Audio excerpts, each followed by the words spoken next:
Coming in at number 10, we have Nebula, the adopted daughter of Thanos.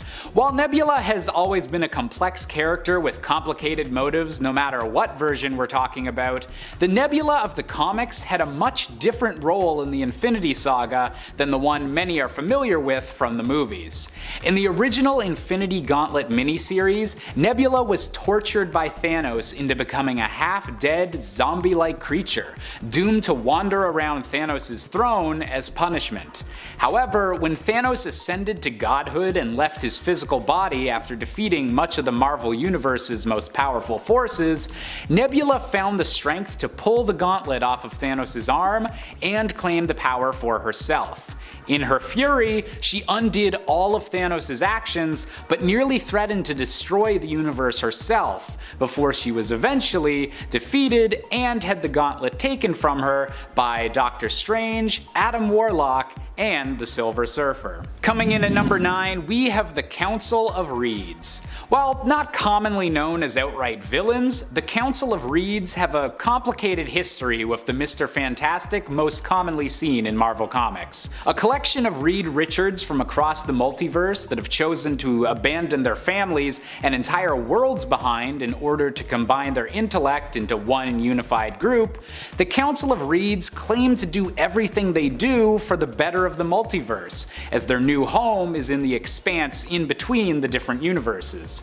All of this is possible due to the leaders of the Council of Reeds having taken the Infinity Gauntlets from their own realities and used them to create everything needed for their council to function. Incredibly smart but emotionally distant dudes with a trio of Infinity Gauntlets in their possession? What could possibly go wrong? Coming in at number 8, we have Magus, the arch enemy of Adam Warlock.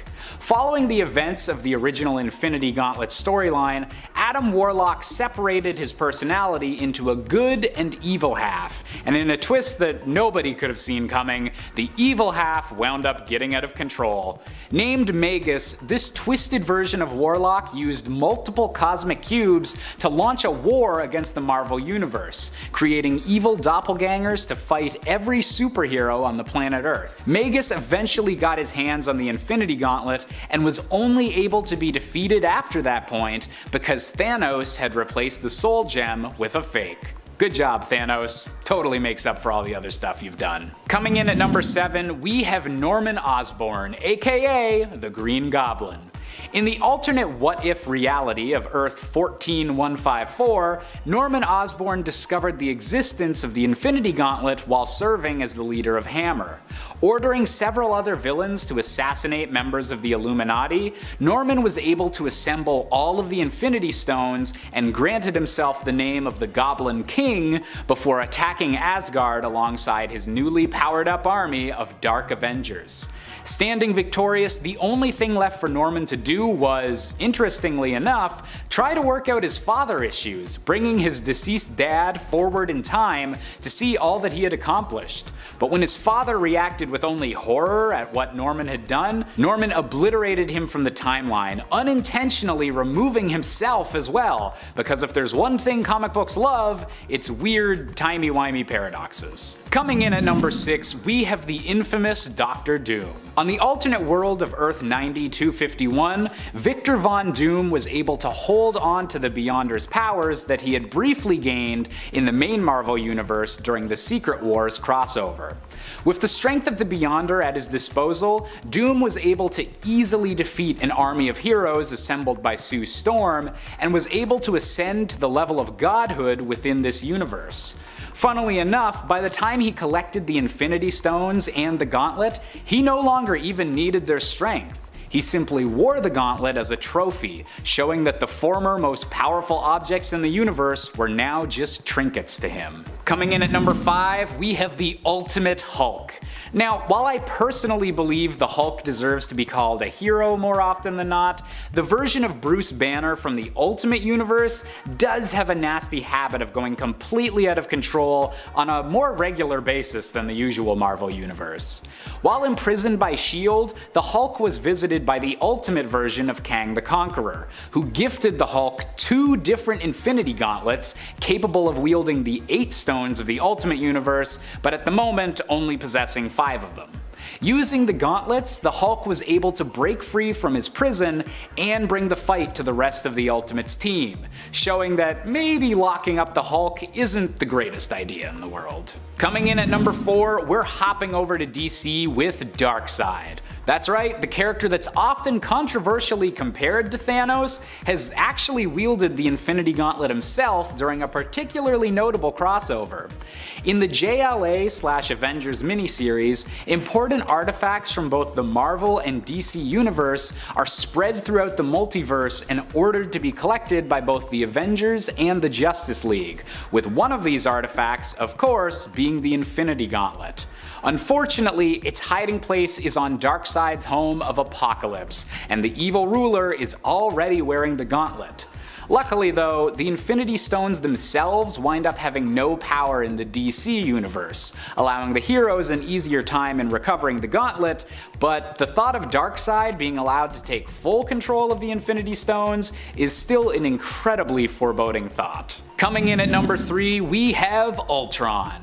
In the Disney Plus series What If, Ultron is the final big bad of the first season, in an alternate universe where he's able to fulfill his plan of taking over Vision's body and uses the power of his single Infinity Stone to destroy this Earth's Avengers and cause a nuclear apocalypse.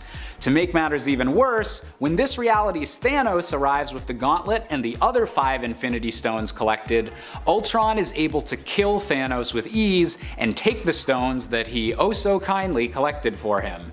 This version of Ultron becomes so powerful that even the Watcher is forced to break his vow and form the Guardians of the Multiverse to stop him, as Ultron's ambitions have him beginning to conquer entire realities. Coming in at number 2, you know we can't have a list about the Infinity Gauntlet without giving Thanos a slot. And while the comic version of Thanos is obviously iconic and the main inspiration for all the various adaptations that would follow, my personal favorite version has to be the one from the MCU, portrayed by Josh Brolin. This version of Thanos isn't lusting after death, but rather has gotten it stuck in his head that the only possible way to save the universe is to wipe out half the life in it. Thanos is obviously one of the more powerful villains in the entire Marvel multiverse, but the most chilling thing about the MCU version is just how calm and resigned to his task he is, especially in Infinity War. This is a guy that just wants to commit his cosmic genocide because he feels he has to, and then go settle down on a farm. And finally, coming in at our top spot, the one character more villainous than Thanos is Santa Claus. No, I'm not being a Scrooge. I love Christmas, but the Marvel Universe has actually had it that Santa Claus was briefly one of the most powerful villains to ever wield the Infinity Gauntlet. Following the disappearance of his reindeer, Santa asks the Avengers if he can borrow the Infinity Gauntlet in order to deliver all of his toys in one night. Unfortunately, this winds up being a bit too much for Santa to handle, and he goes mad with power, only finally being able to be stopped by a well-aimed snowball from Namor.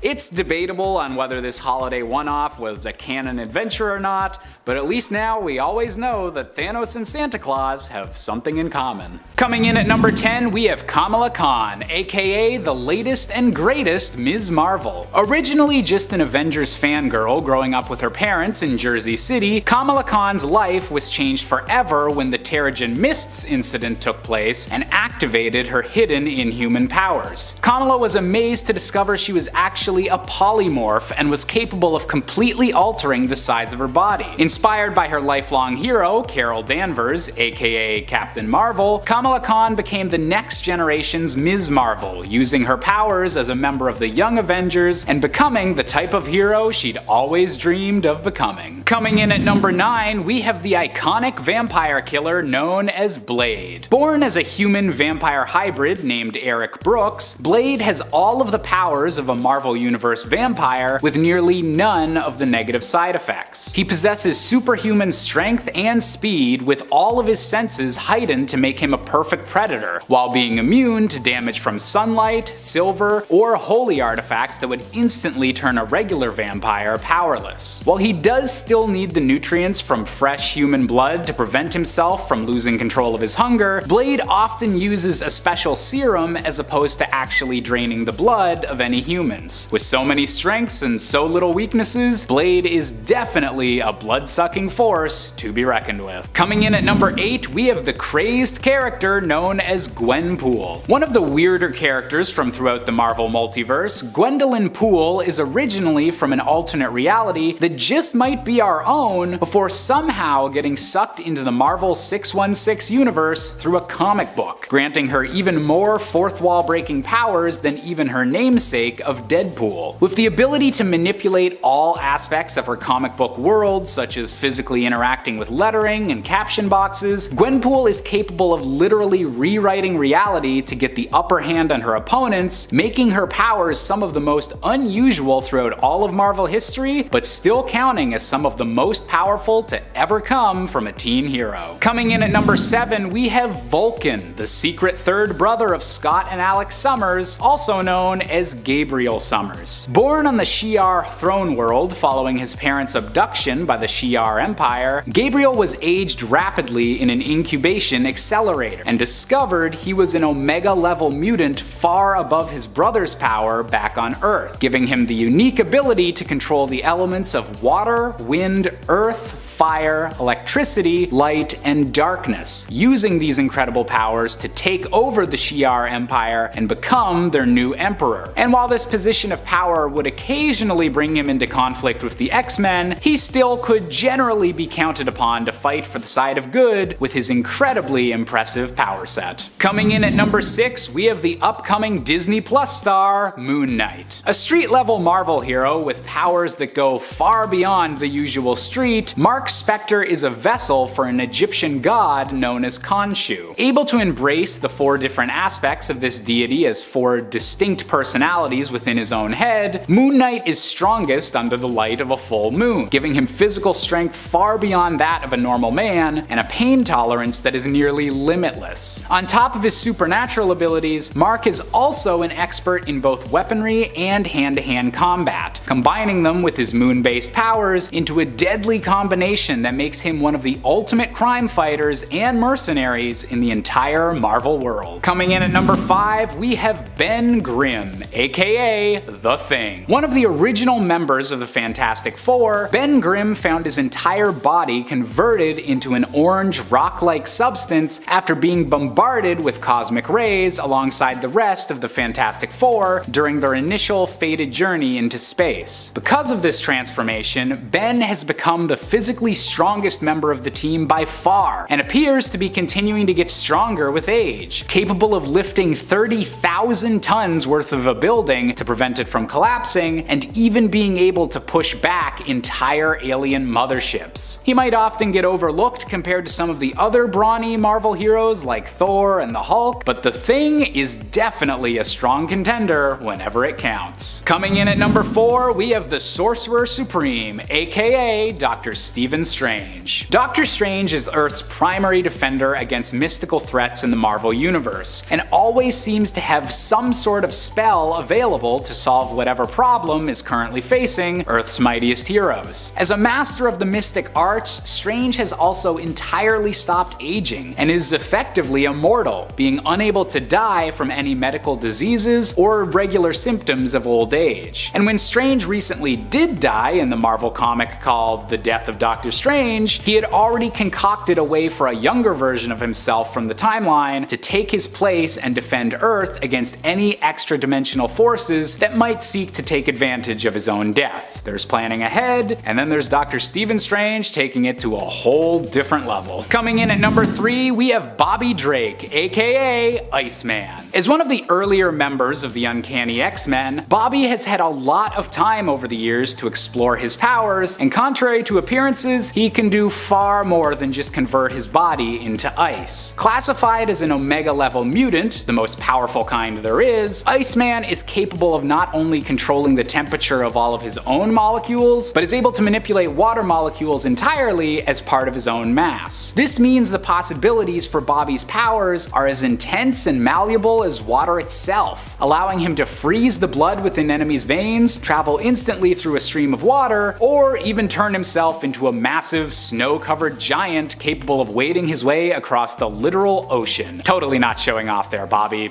Totally not. Coming in at number 2, we have Peter Parker, aka the Spectacular Spider-Man. Now, Spider-Man definitely isn't known for being a weakling, but his actual physical strength is actually far beyond what anyone in even the Marvel Universe would expect. Under situations of intense stress, Peter Parker has been shown as capable of lifting literal tons worth of rubble and debris, far beyond the usual strength that he generally seems to show off. And when Peter Parker's body was briefly taken over by Otto Octavius's brain, the villain was stunned to discover that Spider-Man has actually been holding back every punch he's ever thrown, after the villain controlling Peter's body accidentally punched the Scorpion's jaw right off. Maybe it's a good idea to not try and get punched by Spider-Man. And finally, coming in at our top spot, we have the Incredible Hulk, a character who's known for being strong, but might actually be the most underrated when it comes to just how strong he can become. Ever since being bombarded with gamma rays, Bruce Banner's limits for physical strength have been said to be practically non-existent, with all-knowing characters like the Beyonder outright stating that the Hulk has no limits to his physical strength. The only difference between different Hulk forms is their starting strength, with all of them still having the potential to theoretically complete feats such as outpulling a black hole. It's this endless capacity for potential destruction that has made the Hulk such an alluring target to evil forces over the years, but if the Hulk's proven anything, it's that maybe he's not a guy you should try to mind control. Coming in at number 10, we have the famous Scott Summers of the X-Men, aka Cyclops.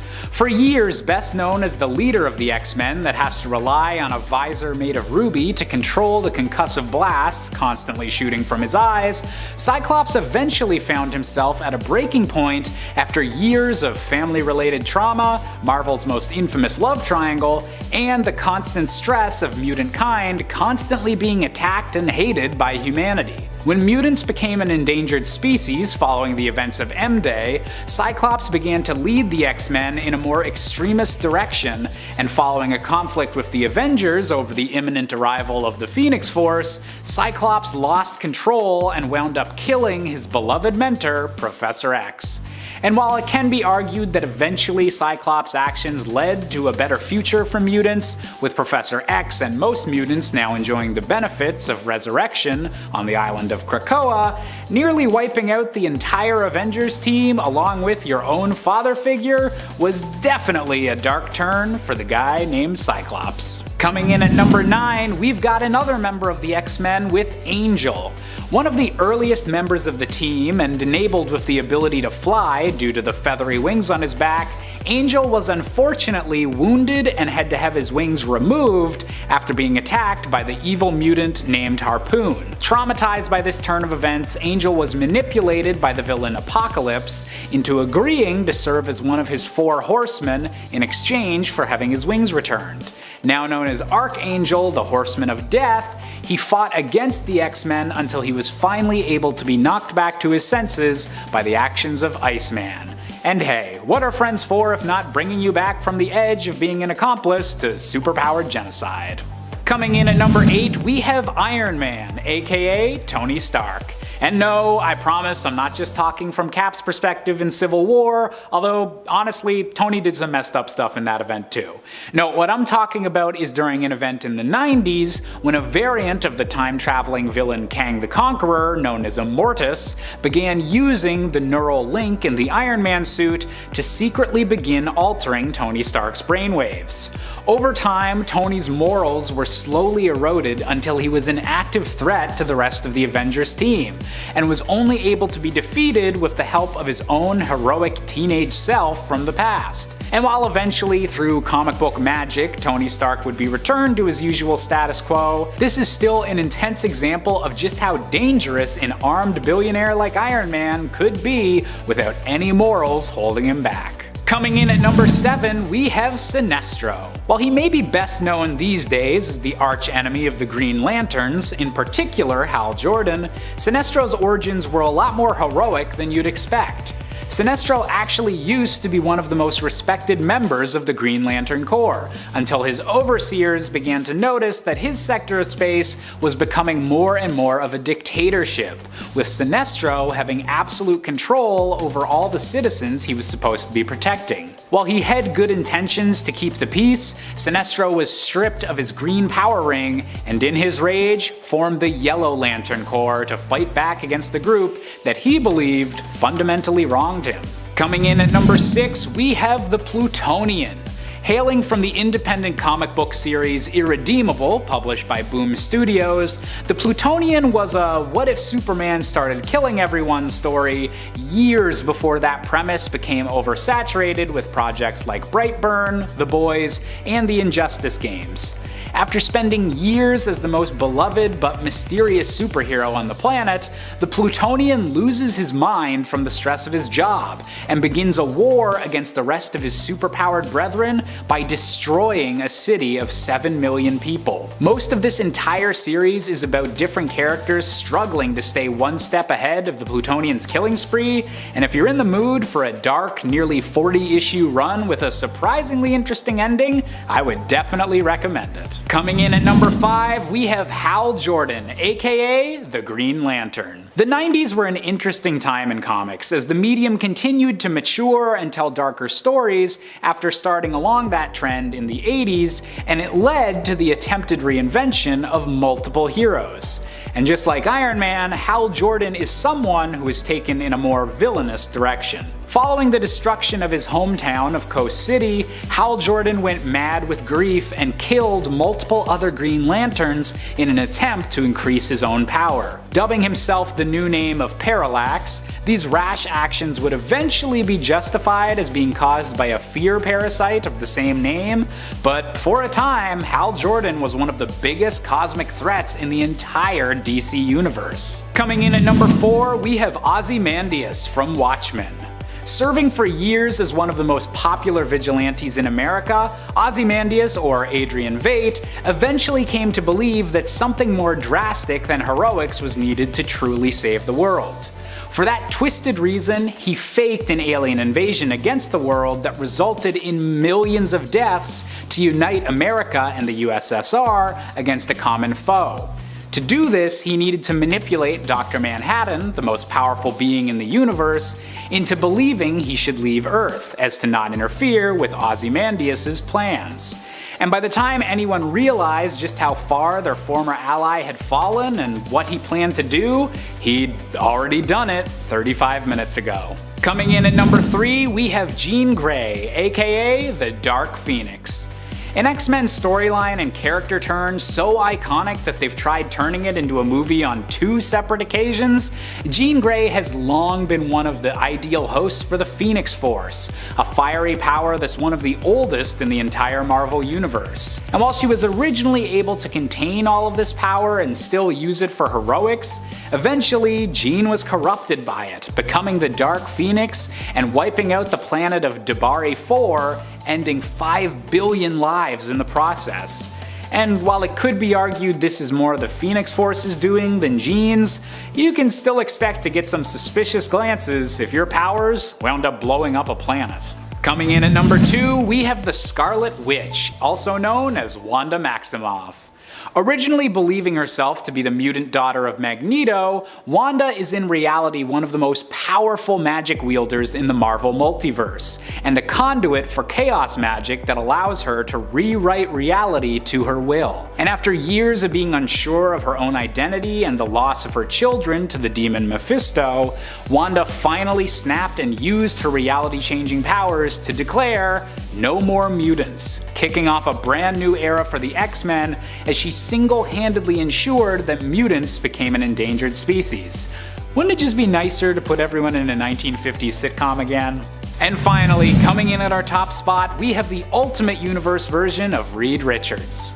While the mainstream Marvel Universe's version of Mr. Fantastic has consistently been a hero and inspiration to the rest of the world, his Ultimate Universe counterpart couldn't be more tragically different. Isolated with his thoughts after the disbandment of the Fantastic Four, Reed became obsessed with preventing the destruction of the Ultimate Universe, and eventually became the villainous Maker, willing to do whatever it takes to ensure his universe's survival, even if it meant the complete destruction of the rest of the multiverse. Unlike many other iconic heroes on this list, this version of Reed Richards has yet to become a good guy again, and remains an active threat throughout the multiverse that will surely come up against the real Fantastic Four again in the future. Number 10. Wind. Wind is the name of the main character from the self-titled series, also of course named Wind. It comes from Boom Studios and was written by James Tynion IV with art by Michael Dalianos. Wind is a teenage hero who has always hidden the truth of his elven and magical heritage as a weird blood. His heritage grants him great power he's been hiding from his whole life in an attempt to fit in, being made to believe that magic is dangerous and basically turns people into monsters, or in some other way corrupts them. When he becomes too old to hide his pointed ears and who he is any longer, he is forced to either try and change or embrace who he really is. And in order to protect his friends against those who would hunt both him and them down, Wind ultimately embraces his magical side, unleashing powerful abilities. Wind has wings, can fly, and can communicate with force like spirits or sprites. He also has, like many other teen heroes, the power of friendship, which usually means he ends up making friends with powerful allies. I would say if you love the world of Avatar, you might also end up falling in love with both the character Wind and his series. It reminds me of Avatar, at least, in like the best way. Number 9. Lord Fanny. Lord Fanny is Hilda Morales, who was born as a boy but raised as a girl. She's a transsexual woman and one of the first trans heroes in comics. Lord Fanny was raised as a girl by her grandmother because only women in their culture could become witches, and her grandmother was a powerful witch who wanted to pass on her knowledge and power to Fanny. Although Fanny herself did choose to be a girl, if that makes sense. Lord Fanny is a member of the Invisibles team and was created by writer Grant Morrison and artist Steve Yoel. The Invisibles was a comic series that existed as part of DC's Vertigo imprint back when it was around. I miss Vertigo so much. The series began in 1994, and in issue 13 we'd learn more about Lord Fanny's origins and her very tragic backstory. Lord Fanny's such a cool character. And friends, before we move on to the next spot, if you are loving this list and you want to learn about even more cool, lesser known indie heroes, be sure to let us know by giving this video a thumbs up. Number 8. Quantum and Woody. You may have heard of Valiant's character Bloodshot, who recently got his own solo film, but what about all of their other superheroes? Quantum and Woody is a series and superhero duo from Valiant Comics. It was inspired by the superhero team-up series Power Man and Iron Fist, but is a lot more bizarre. The series itself was written by Christopher Priest, with art actually by the artist who did Power Man and Iron Fist. Pretty cool. Quantum and Woody are adoptive brothers who, after years of being estranged, are brought back together when their father mysteriously dies. While trying to figure out what really happened to him, they stumble upon superpowers. The catch? They must touch their power bands at least once every 24 hours to not only keep their powers, but also keep from losing their lives as well, as they would then no longer exist if they didn't touch their band. Quantum's powers are more defense-based, while Woody's are more offensive. Oh, and they also kind of have an animal sidekick, Vincent Van Gogh, who is even more bizarre than he already sounds. Just trust me. I don't want to spoil anything, but Vincent Van Gogh. What a goat. Number 7. Josephine. More commonly referred to as Jo, Josephine is the main character and hero of the Fatale series. More commonly referred to as Jo, Josephine is the main character and hero of the Fatale series, which comes to us from Image Comics. Fatale is a supernatural noir-style comic created by the brilliant team-up of writer Ed Brubaker and artist Sean Phillips. Seriously, I love these two together. Some might argue that Jo isn't really a hero, as she's a little bit selfish, but in focusing on uncovering the mysteries of her own power and in trying to save herself, she does inevitably save others. In the long run, at least. There are a lot of people that end up being sacrificed along the way in order for Jo to stand a chance in defeating her enemies in the end. And also there are just straight up people being sacrificed along the way by her enemies who are attempting to track her down. So yeah, she kinda also gets a lot of people killed, but you know, it's not her fault. Jo's powers allow her to control all men who gaze upon her, with them being irresistibly attracted to her no matter who they are and no matter if she wants to influence them or not. Unless of course they are able to protect themselves against her influence with extremely powerful magic, which we only see from a couple characters really in the series. In other words, her power is pretty freaking strong. The only downside here, which is kind of the crux of it all, is that she can't fully control her powers. That is, she can't turn them off when she wants to, which ends up causing a lot of problems for Jo along the way, but I won't spoil any of that. Anyways, if you haven't read Fatale, it's now, I think, it's gonna be 10 years old soon, so go and read it, hurry up.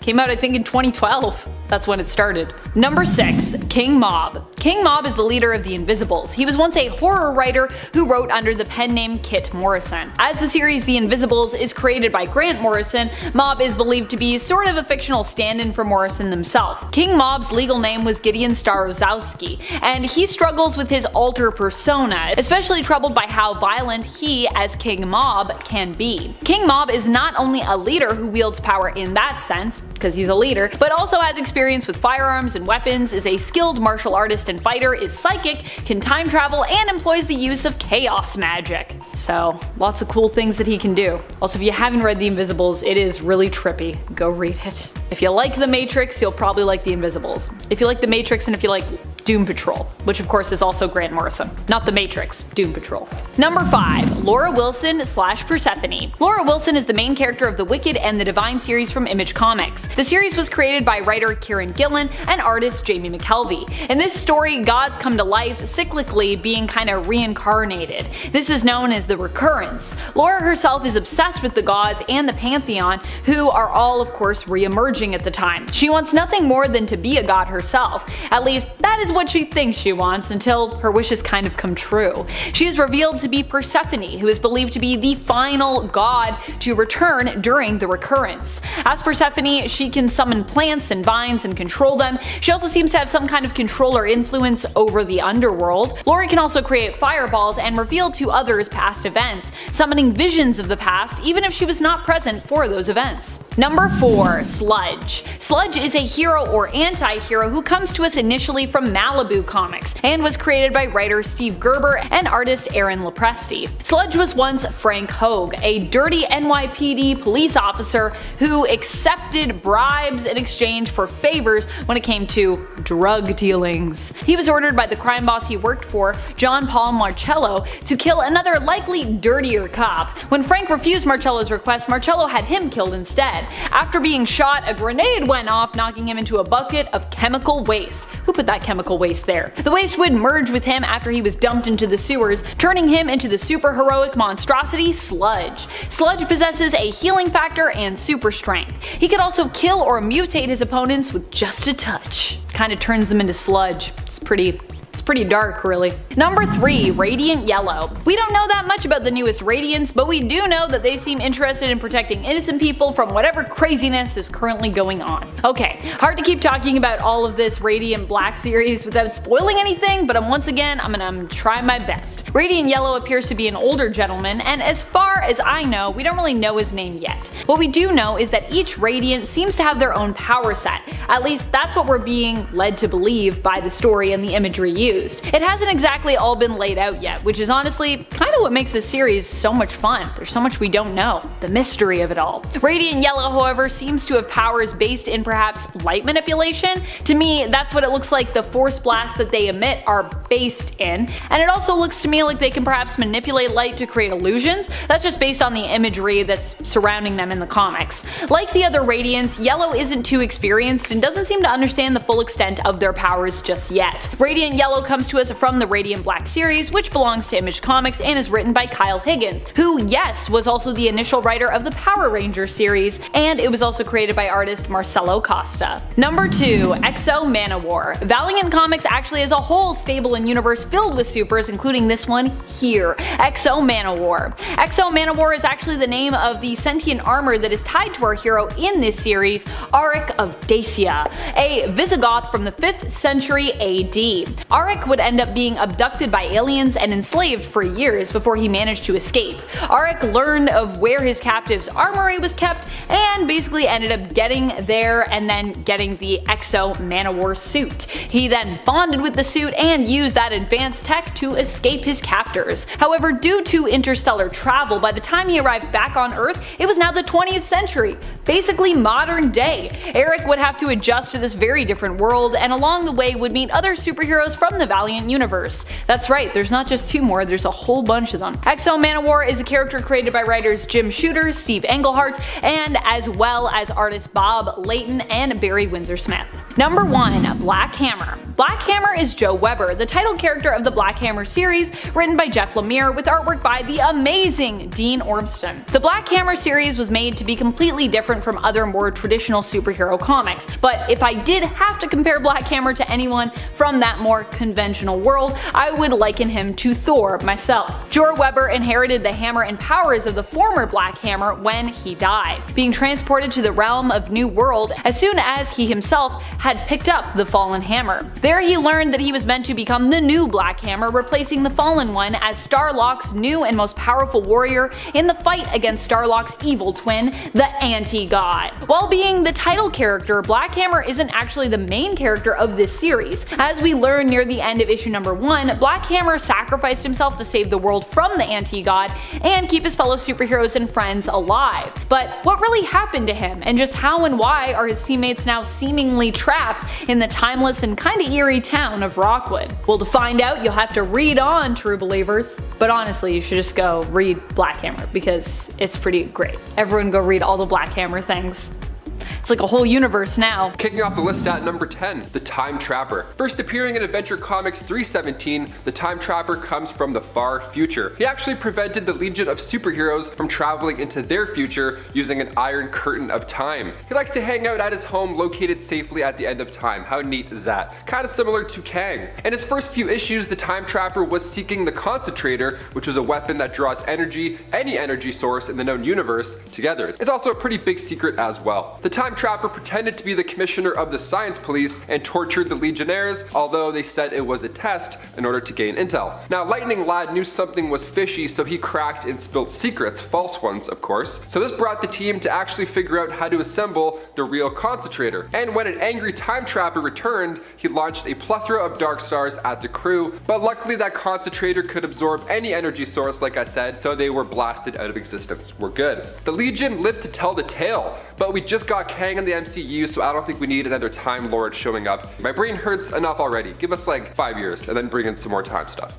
Number 9, Eclipso. Making his first appearance in House of Secrets issue 61, Eclipso was made from God's spirit of wrath. He's the living embodiment of wrath. It doesn't get more menacing than that, folks. He was made to punish the wicked, to clean the world of evil, of course, until the Spectre replaced him. Wrath was driven by anger, whereas vengeance, that required more of a discerning hand. So what happened after was Wrath's physicality was trapped within an all-black diamond called the Heart of Darkness. The Heart of Darkness, kind of like the heart of the ocean, but instead of Rose tossing it overboard, a treasure hunter found it in Africa and accidentally split it into 1,000 pieces, and now we're all.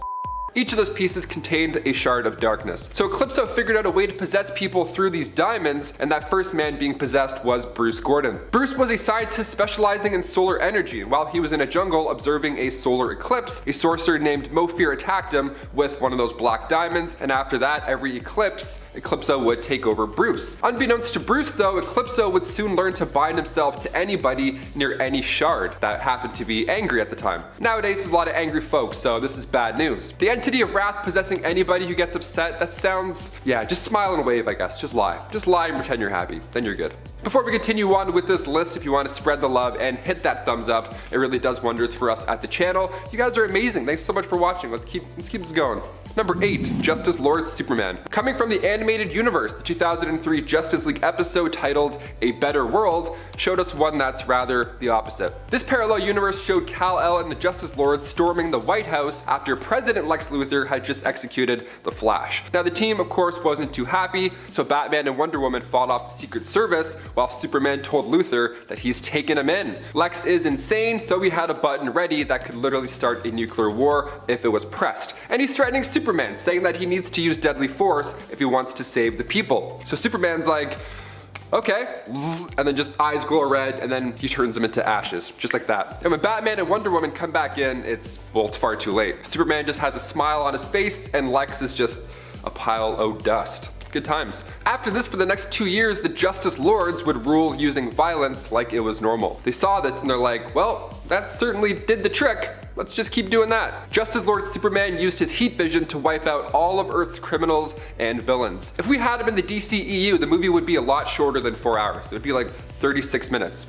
Snyder cut, maybe 44 minutes. Number 7, Superboy Prime, another super menace. First appearing in DC Comics Presents issue 87, this version of Supes has more powers and less weaknesses. I'm talking immunity to kryptonite and magic, which is a fantastic combo. He arrived to Earth and was soon discovered by Jerry and Naomi Kent while they were on a hike in a New England seacoast town. They named him Clark, although Clark Kent was the name of a popular comic book hero named Superman. So yeah, Superman already existed on this Earth, so Clark grew up and later attended a costume party at a beach and dressed like Superman. He went to get a glimpse of Halley's Comet and it was all a good time, and then all of a sudden a tidal wave hits, this portal opens up, and the Superman from the comics pops out. Now at the same time, young Clark's powers manifested and he quickly learned what to do with them in the moment. Superboy then followed that Superman back into the portal to an alternate reality, and he would never be the same again. Crisis on Infinite Earths was this multiversal catastrophe where parallel dimensions were being consumed by the Anti-Monitor,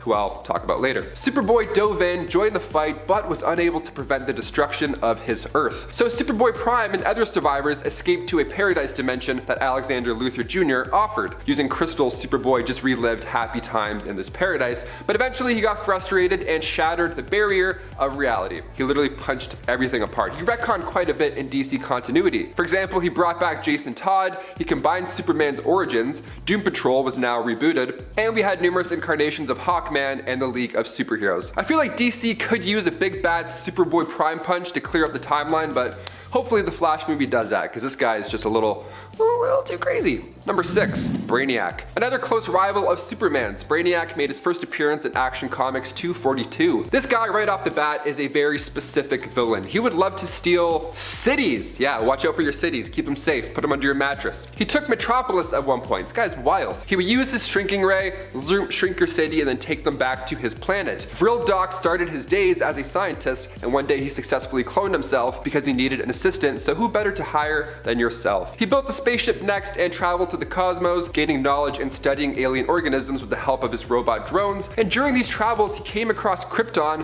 while General Zod was still running the show. So of course, this dude shrunk down the entire city of Kandor and studied it in his ship. He made a remote scout unit that believed it was the original Vril Docs, and then it traveled to Earth and took over the body of sideshow mentalist Milton Fine, whose stage name was Brainiac.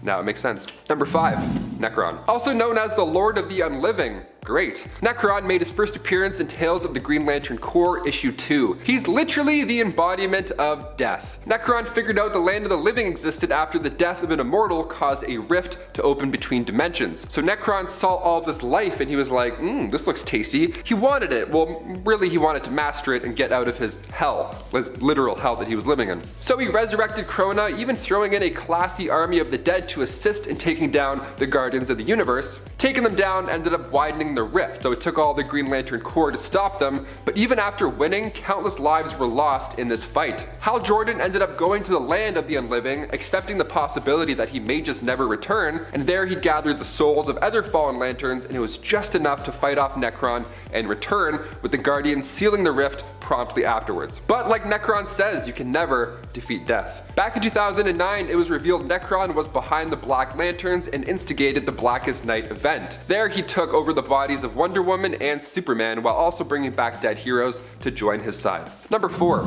Prometheus. Helmets are pretty important, especially in combat, and especially if one helmet in particular gave you the skills to beat, I don't know, Batman. Prometheus first appeared in New Year's Evil, Prometheus issue 1 back in the late 90s, and at first he was just the son of two criminals who traveled across the US, real Bonnie and Clyde style. But as a kid he would have to go with them, right, because they couldn't afford a babysitter. They were rich with like mob money, but they couldn't afford a babysitter. Okay, so eventually the police caught on and they were never seen again. The police killed them in front of the boy, almost like a darker Bruce Wayne origin. So he grew up with their fortune, only it was a stolen fortune. Then he traveled the world, trained as a fighter, trained as a mercenary. He learned a dozen different languages and he was pretty skilled by the end of it. Then he found the ancient city of Shambhala where their monks studied evil. They trusted him and showed him their greatest treasure, which was an alien ship. Not too bad. Their leader was actually an alien in disguise. skies. He landed there, but Prometheus had to kill him to obtain the key to enter the Ghost Zone. The Ghost Zone was his infinite expanse of white emptiness, the space between dimensions. Kryptonians called this the Phantom Zone. And in there, Prometheus built himself a house, a costume, and his first advanced helmet that downloads info to take on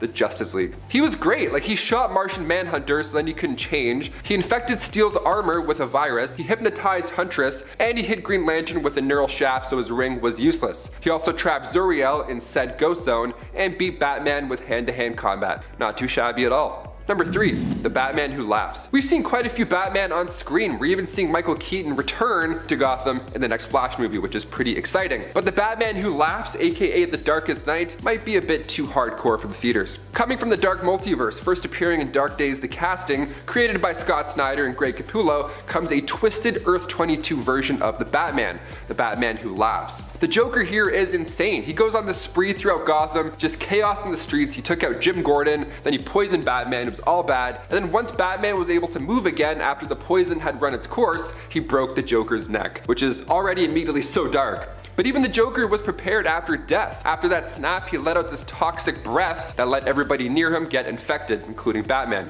Cut to 2 days later, Batman and Superman are talking about what happened, and when Superman tells Bruce that a kid infected by Joker bit a doctor, Bruce ends up laughing, like this maniacal laugh. And he catches himself after, he's like, sorry about that. Superman knows something's off here, but a day later, Bruce called the team to the Batcave and went full on Omni-Man. He took out the entire team before anybody caught on to his new and violent personality. Number 2, the Anti-Monitor. Making his first appearance in Crisis on Infinite Earths issue 2, the Anti-Monitor was DC's excuse to cut out a lot of fat from the comics, basically. The multiverse was introduced back in the 60s. The Golden Age heroes were residing on Earth 2, and then came Earth 3, and then so on and danforth. So when Crisis on Infinite Earths came around, DC Comics introduced this big bad cosmic villain to set something straight going forward. Clean up the multiple timelines, makes sense. Now it all started when Corona performed this experiment. They wanted to see the origin of the universe, but instead an opposite universe was created, the antimatter universe. Anti-Monitor wanted nothing but death and destruction, and after battling his brother for, say, I don't know, 1 billion years, they both fell unconscious. And then 9 billion years later, they were woken up. When they tried to destroy Earth 1, many heroes lost their lives, and in order to stop that chaos, Superman had to punch them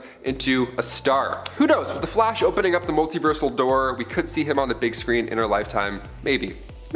And finally, number 1, Perpetua. Of course, one of the most feared beings in the greater Omniverse. Also known as the First Creator, she made her first appearance in Justice League Volume 4, Issue 8. She was the mother of the Monitor, Anti-Monitor, and World Folder. She was actually one of the hands that created the multiverse, literally. Each member were these celestial beings, and they would pass on, and their energy would return to the source, but Perpetua was different. She wanted a dark, vicious reality that would live forever. So she created the first iteration of the multiverse using negative crisis energies, and then had 3 cosmic children. She was creating an army also to rule over the multiverse, so her children snitched. Yeah, they told the judges of the source, and Perpetua was locked away outside the source wall with her negative energies. But even locked away, she was able to connect to Lex Luthor, who believed freeing her would make him a hero on some multiversal scale. So next time you want to kick somebody out of your party, just banish them to the source wall with their negative energy. That's how he works. Starting us off in at number 10, Lobo the Duck. Lobo the Duck is strangely enough the combination of Lobo and Donald Duck. No, I'm just kidding.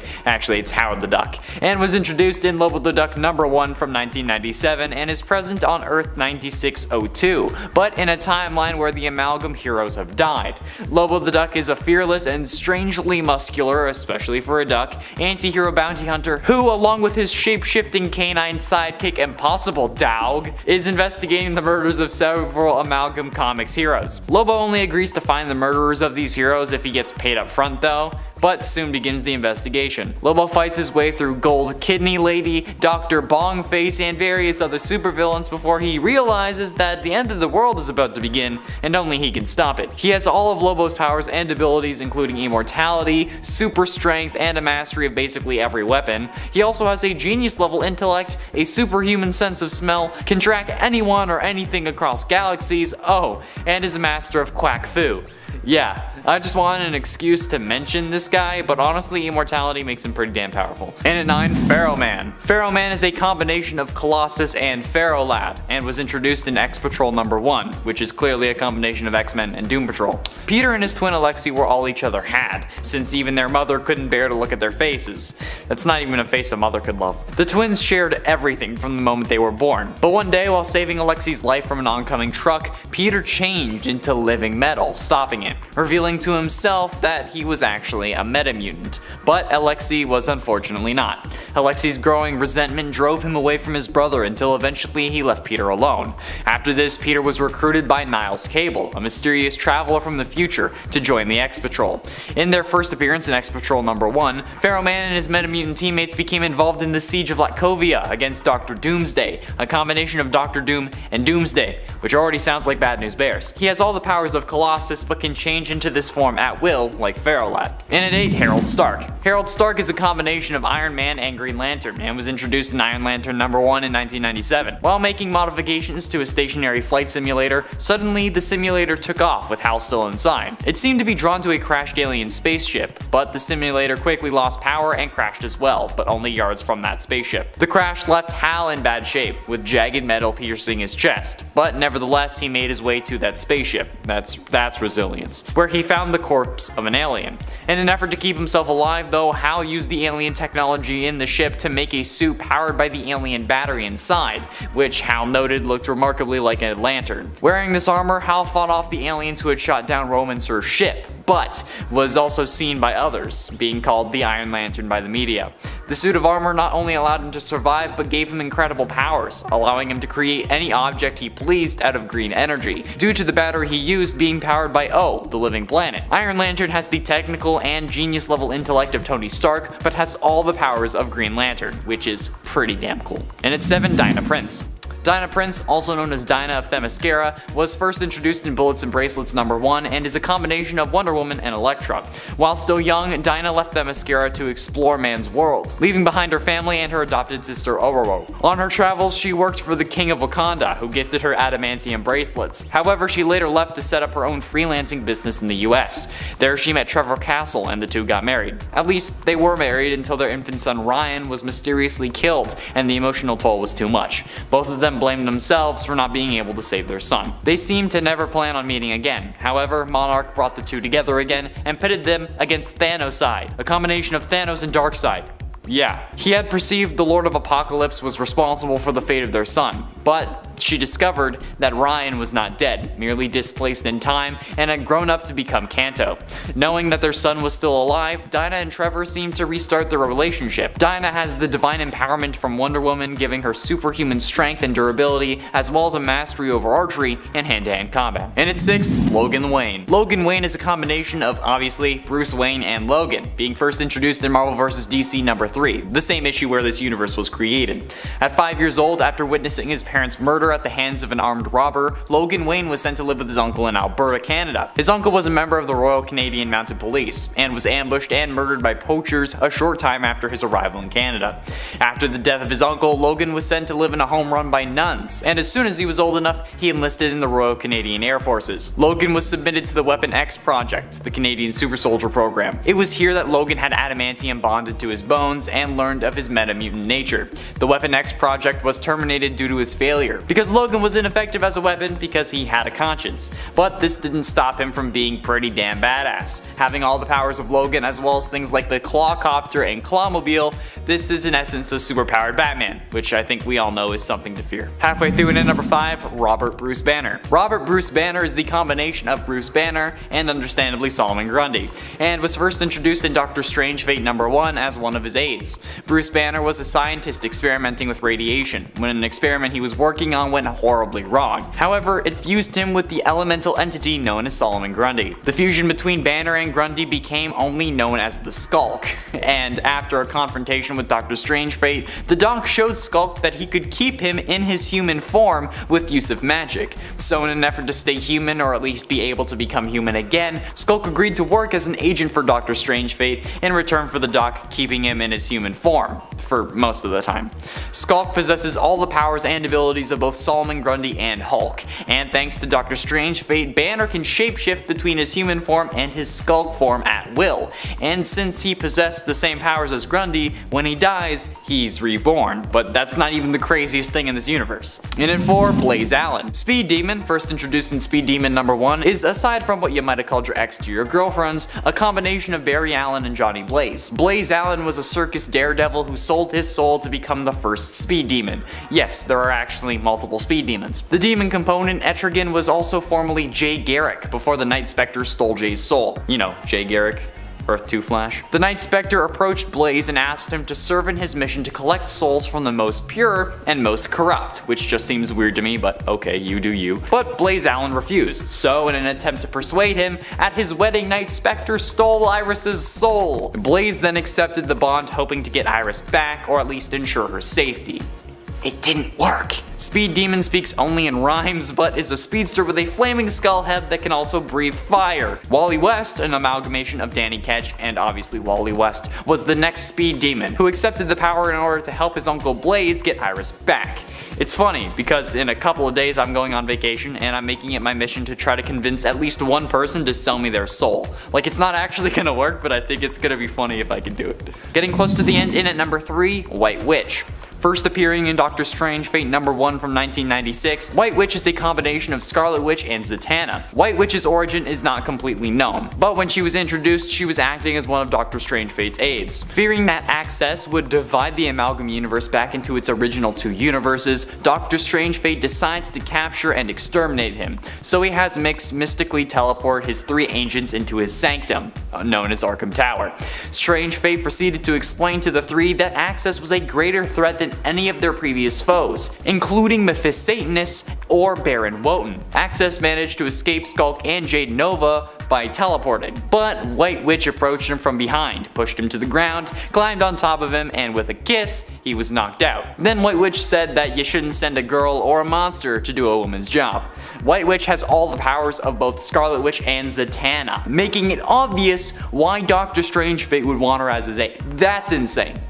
And it can only be topped by 2 people. Penultimately in at number 2, Clark Kent. Super Soldier is fairly evidently the combination of Clark Kent and Steve Rogers, first being introduced in Marvel vs. DC number 3 from 1996. During World War II, government scientists were working on a super soldier formula that would transform a man into much more, into some sort of human weapon using cellular samples from an alien corpse. Clark Kent volunteers for the Super Soldier program and they administer the formula, as well as a good chunk of solar radiation.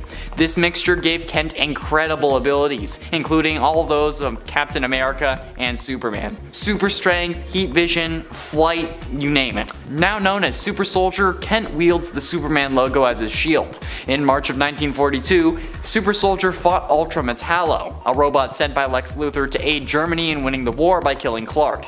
But the fight started in Washington, DC and ended above the northern Atlantic Ocean, when Clark sacrificed himself to take down the robot, sinking them both into the icy depths. Jimmy Olsen was one of the few witnesses and instead reported that Super Soldier had retired after America had declared that they won the war. 50 years later, the body was thawed out in JLA number 4 and Clark joined the Judgment League Avengers as its leader. Finally, in at number 1, Doctor Strange Fate. Doctor Strange Fate is one of the most powerful beings on Earth 9602, being a combination of not only Doctor Strange and Dr. Fate, but Charles Xavier as well. While traveling through the Himalayas, Metamutant Charles Xavier was rescued by Nabu the Ancient One, who at the time was Lord Supreme of Order, which is a pretty damn impressive sounding title to say the least. Taught the mysteries of the supernatural world by Nabu, Charles taps into the energies and forces of both telepathic and mystical, making the Metamutant Sorcerer one of the most powerful beings in the Amalgam universe.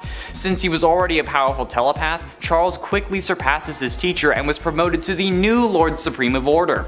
Doctor Strange Fate was also one of the founding members of the Judgment League Avengers, and began pursuing threats in shadowy realms, leaving the protection of Earth to, you know, lesser beings. Number 10. Silver Surfer. The Silver Surfer gains the power of the Infinity Gauntlet in a what-if story from the 1989 series featured in issue 49 of that series. What if Silver Surfer possessed the Infinity Gauntlet? Well, he would obviously try to use the power for good. He ends up being lifted up into godhood because he wields such awesome power and attempts to turn the universe into a paradise, eradicating hunger and disease for all races across the cosmos. Also, fun fact, did you know that back in the day when you had the Infinity Gauntlet you were considered a god and that was like part of the story? That was the thing. Silver Surfer also makes Death a more approachable hot lady so that when people die they will not fear her but cherish her instead. I mean, I personally think Death was already hot before, but I guess now she's more hot, so that's great. In the end, unfortunately, even Silver Surfer becomes corrupted by the Gauntlet's power. However, our heroes have a solution for that and introduce Shala Bal, Norrin Radd's lost love, into the mix. She manages to be able to level with Norrin and even convinces him to renounce the power, saving the world with this final sacrifice. And her final sacrifice too, because they're both like, okay, well, we're just gonna die now, bye.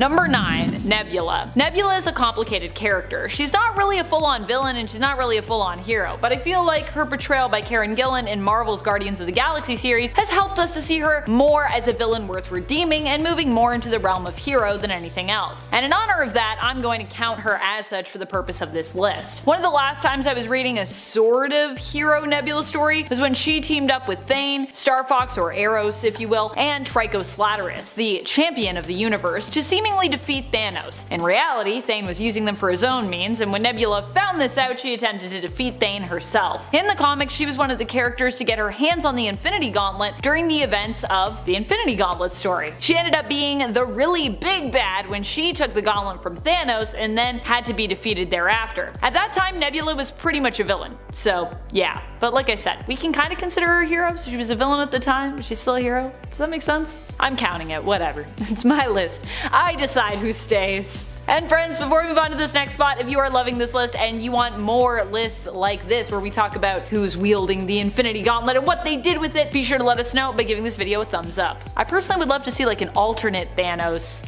Infinity Gauntlet list as well. I don't know if that's a thing. I don't know if we have enough alternate Thanoses for that list, but I think it would be cool if we could do it.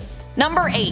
Deadpool. Surprisingly, or maybe not so surprisingly if you're familiar with the character, Deadpool also has wielded the Infinity Gauntlet before. In this case, he ended up getting it from Thanos when he pulled a bait and switch, swapping out the real gauntlet with a fake. Deadpool then planned to use the gauntlet to roast the Marvel Universe, but instead got celebrity roasted himself by host Howard the Duck and a slew of other heroes, villains, friends, allies, and even lovers. In the end, however, Deadpool breaks the fourth wall to do some roasting of the audience and ultimately returns the gauntlet to its rightful owner. Thanos, of course. What did you think? He was gonna give it to someone else and save the day? This is still Deadpool we're talking about. Also, I'm pretty sure the issue this story comes from, issue 45 of Jerry Dugan's Deadpool run from 2013, is also where the Thanos copter originated. Either way, if you're a fan of Thanos copter, it is in there too. Thanos copter.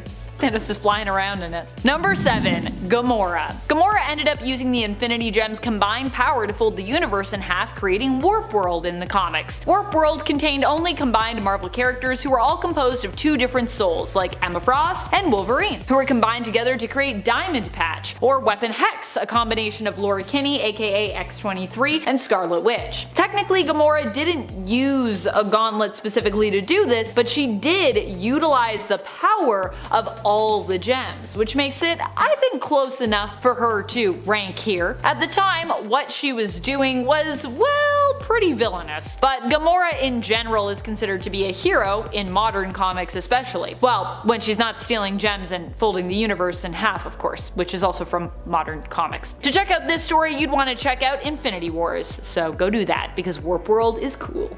Number 6. Black Panther. T'Challa was the one to use the Infinity Gauntlet against God Emperor Doom on his own created version of Battleworld. Doom's created version of Battleworld, not T'Challa's, just to be clear. This reality was a patchwork one created by Doom after the inevitable destruction of the Incursions. Doom faced T'Challa and Namor, the former of which also came wielding the Infinity Gauntlet. While initially T'Challa succeeded in defeating Doom, he inevitably regenerated and then destroyed the Infinity Gauntlet in turn. However, while Doom beat Black Panther even with the Infinity Gauntlet, it was then revealed that this had all been a part of a master plan and was intended only to distract Doom, which evidently had pretty much worked. God Emperor Doom was so OP though. RIP God Emperor Doom. Doom's still around though, so I wonder if he remembers that. No, he probably doesn't remember that. I think it all got wiped. He just remembered that he killed his arch nemesis. And he was like, I'm happy now. Also, I'm not scarred. Number 5, Mr. Fantastic. Reed Richards aimed to wield the Infinity Gauntlet, collecting the gems and assembling them all with the intention to destroy them and prevent anyone else from gaining their dangerous level of power. He used his own group of banded together heroes to find the gems and collect them.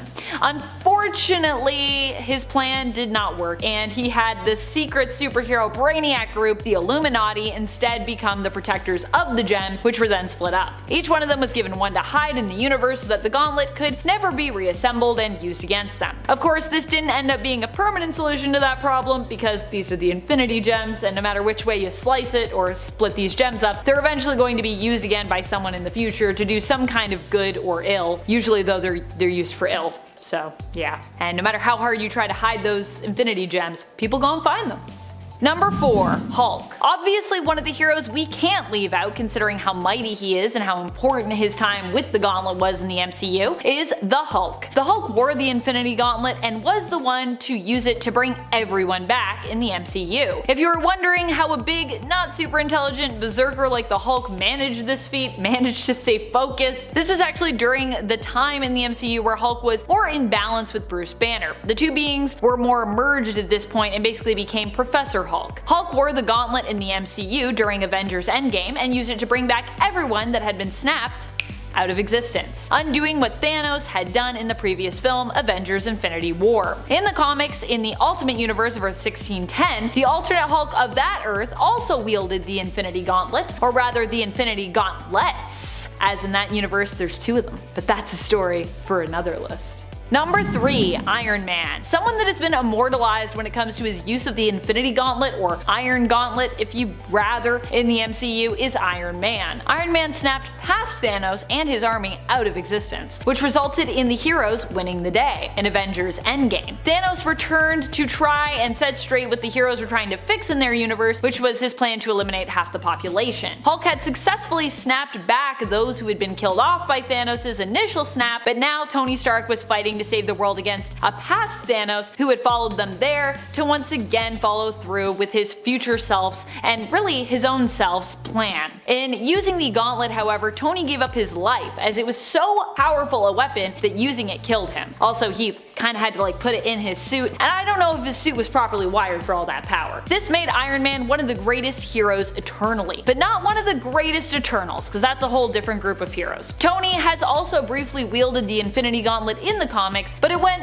quite a bit differently for him in comparison. Once again, a story for another list. Number 2, Captain America. Captain America actually also wore the gauntlet, in the comics at least. He attempted to use the gauntlet to keep Earth 616 safe during the incursions. This was a dangerous time in the comics when basically different realities were colliding and thereby destroying one another. Captain America attempted to use the power of the Infinity Gauntlet to push away the impending Earth and help prevent their collision. However, he failed in his attempt, and instead all of the stones on the gauntlet were seemingly destroyed except for the Time Stone. Probably one of the most useful stones too when you think about it in terms of getting the other Infinity Gems back at some point. I feel like there's gonna be someone that's gonna be like, you're calling them gems and stones. What is it, Amanda? Look, they're stones I'm pretty sure in the movies, they're gems in the comics. Gems, stones, it's all the same thing. They're rocks. They're Infinity Rocks, that's what we should call them. Number 1, Adam Warlock. Probably one of the most famous people to wield the gauntlet when it comes to comic book heroes from Marvel is Adam Warlock. Adam Warlock is often seen as a sometimes ally, sometimes opponent to Thanos, and in this case, he was kind of both. He ended up initially joining the heroes during the events of the Infinity Gauntlet in an attempt to defeat Thanos in the comics. However, they failed. When Nebula, who was known only as Thanos' granddaughter at that time, usurped Thanos, taking the power for herself, Thanos and Adam Warlock decided to team up to put a stop to her. This is when Adam Warlock got his hand on the gauntlet. However, after ascending and becoming a god thanks to the gauntlet's power, as I said that used to be a thing, he was instructed by the Living Tribunal and convinced to basically disassemble the gauntlet, hiding the gems with those that he trusted to protect them, one of which remaining with him, the Soul Stone.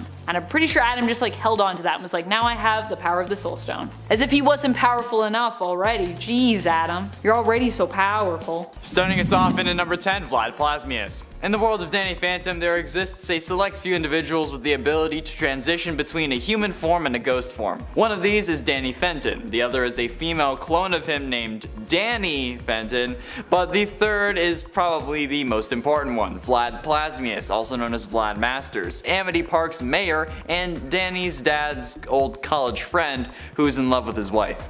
Yeah. Vlad is secretly a human-ghost hybrid, actually the first to come into existence, following an accident that was caused by a college experiment that he was working on with Jack and Maddie, which are Danny's parents, in which Vlad gained his powers. Having been a half-ghost for the last 20 years, he serves as the main antagonist of the series, acting as just Danny's ultimate villain. But I mean, being a human-ghost hybrid and being the reason Danny Phantom goes dark in another timeline where his family's blown up is certainly worthy of getting him on this list. Plus, I love Danny Phantom. Butch, send me a pop figure, please. I couldn't find one. Number 9. Haziral. Haziral is the demon who possesses the leader of the Rat Queens, Hannah. Hannah is an elven necromancer in the series whose very existence as well as the type of magic she practiced made her controversial while growing up. As such, she ends up making a pact with the demon Haziral to get access to magic so that she can pass her classes at Mage U. This prompts her to grow horns and also makes her indebted and permanently bonded to the demon. Using such dark magic has consequences, of course, and when she taps into it, it can cause Hannah to go, kind of into a pretty crazy frenzy, losing control over herself as her darker side and the demon within her takes over. In Rat Queens, Hannah was prompted to use this power again to save her friends and fellow Rat Queens after years of resisting the temptation of said demonic power. Unfortunately, this also meant she would have to confront Haziral after years of staving off the demon's power and influence. In a way, Haziral is also like a symbol for Hannah's own inner demons, though he is himself literally a demon with his own wants and desires. Both a symbol and an actual demon. Mainly, he loves Hannah and he wants to continue to be as close to her at any cost. Which is obviously not very good for her, but Hannah also has a lot of shit that she needs to work out, so yeah.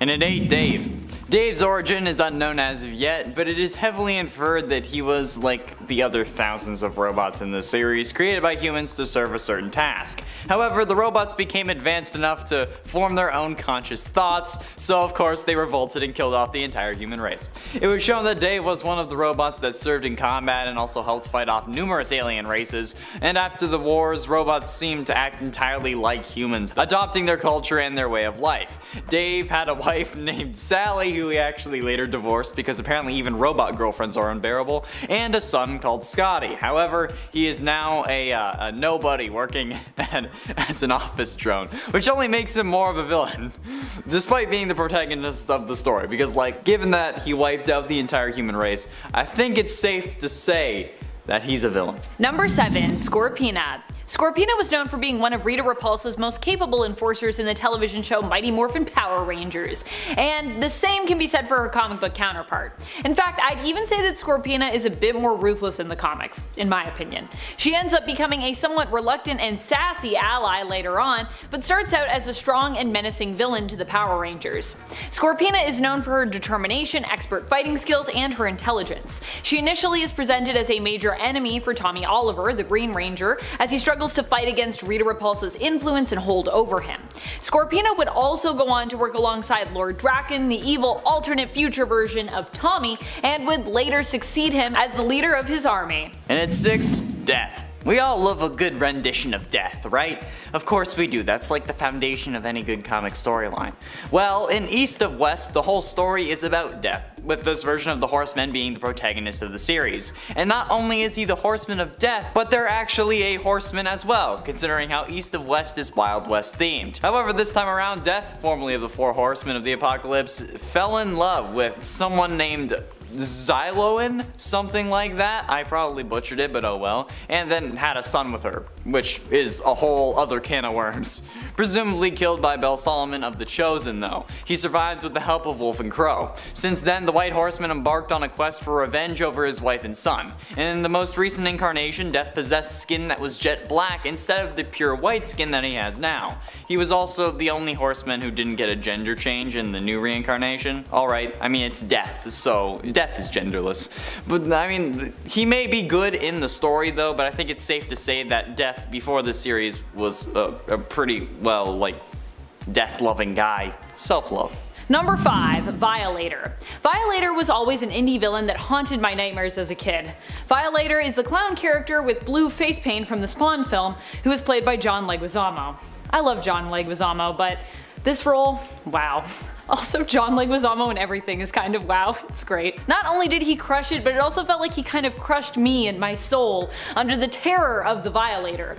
The Violator in the comics is a Spawn villain who is one of the most powerful demons of hell. He often focuses on getting Spawn to use his necro powers, trying to get him sent back to hell to become Malabolgia's servant faster, but also serves to prepare Hellspawn for joining the army of Satan. Of course, that doesn't mean that he enjoys his job, and he often seeks to try and undermine his master. Violator is basically immortal as well. Despite dying many times, he's often reanimated shortly after in hell, only to return to torment Spawn some more. Yay. In at 4, Nemesis. At the start of this series, the supervillain Nemesis destroys a building in Tokyo, killing a SWAT team and a police inspector. In Washington, D.C., the FBI informs Metro Police Chief Inspector Blake Morrow that Nemesis is targeting him next. Haha. Wonderful. He's given a card reading Black Morrow, March 12th at midnight, flatline still counts. Morrow has his family put in protective custody, and then Nemesis hijacks Air Force One over the District of Columbia, taking the United States president hostage and crashing the plane. Nemesis makes an international broadcast, revealing the president as a hostage in front of him, and then finishing it off by saying, "It's time you hail your new chief." Nemesis reveals to his henchman that his real name is Matt Anderson, and his father had committed suicide after Morrow tried to imprison him for hunting runaway teenagers with his rich friends. Bored of well behavior and less excitement, Anderson traveled around the world to learn the ways of crime, hoping to fulfill his mother's dying wish to have Morrow killed. So I think you can understand that this guy is pretty messed up and a powerful villain. Number 3, Dracula. I think Dracula is a really important villain of Vampirella's to talk about since he also just surprisingly married her. In Priest's Vampirella series, he had these two longtime enemies tie the knot recently, shaking things up completely. I know when I heard about this going down, I was like, what? Actually, a lot of Priest's run has been shaking up the status quo and the world of Vampirella in interesting, exciting, and of course, bloody ways. Of course, the version of Dracula we see in this series isn't the conventional one that you're used to seeing when it comes to Vampirella's comics. This version of Dracula is a reincarnation that is attempting to cheat fate by marrying Vampy, thereby altering his destiny and hopefully saving his life. For years in the comics though, Vampirella's nemesis Drac was often posed as the lord of a bunch of evil vampires, with all the vampires kind of coming from his blood lineage being corrupt in some way. It was like he only made bad vampires. That was like a whole thing. Dracula has also been shown in the past to be an exiled vampire from the planet Draculon, Vampirella's home world. Of course, Dynamite isn't the only publisher to feature Dracula. While we might be focusing on the Vampy version and his long history there, Dracula has also appeared throughout multiple different series spanning across various different publishers. And if you're like, man, but I already knew about Dracula, I don't know if you knew about his connection to Vampirella, but now you do! Yay! Penultimately, in at number 2, Overlord. A superpowered crime lord who operates out of Chicago, he is the archenemy of the Savage Dragon and the leader of Vicious Circle. There have been 3 people who had this mantle though: Antonio Spaghetti, who I keep trying to call Antonio Spaghetti, Victor Nixon, and Flash Mercury. Antonio Spaghetti grew up in Chicago around the time of Al Capone and became fascinated with the mafia way of life. When his sister was being in an alleyway, the 8-year-old Spaghetti stabbed the man responsible and claimed his first victim. This act led to a life of crime, and he soon came under the wing of a man who would become Octopus, whilst also rising up through the ranks of the mafia. Once he had reached a position of authority in the mafia, Spaghetti vowed that he would never lose his power, but his position came under threat when a superpowered freak became the dominant figures in Chicago's crime sector. Seeking resources and methods with which to cement his leadership position in Chicago, Spaghetti forced alliances with the Nation of Lieberheim and cyber data organizations, and as well became Overlord because That's what you do. Number 1, Lady Death. Because, you know, one comic book version of Death wasn't enough, so we had to do another one. Lady Death is one of the most powerful female supervillains out there, as she is literally the embodiment of death. And if you think you know about this Lady Death, you might not, because we're not talking about the one from Marvel. She hails from the Bad Girl comic days, where it was trendy for female characters to be bad, whether that be bad as anti-heroes, full-on heroes, or villains. In Lady Death's case, she was mainly known as a villain. She first debuted with Chaos Comics, but has changed publishers since her initial appearance with them. Lady Death originally was the beautiful and sexy woman who seduced Ernest Fairchild into becoming a full-on psychotic killer, who would later become known as Evil Ernie.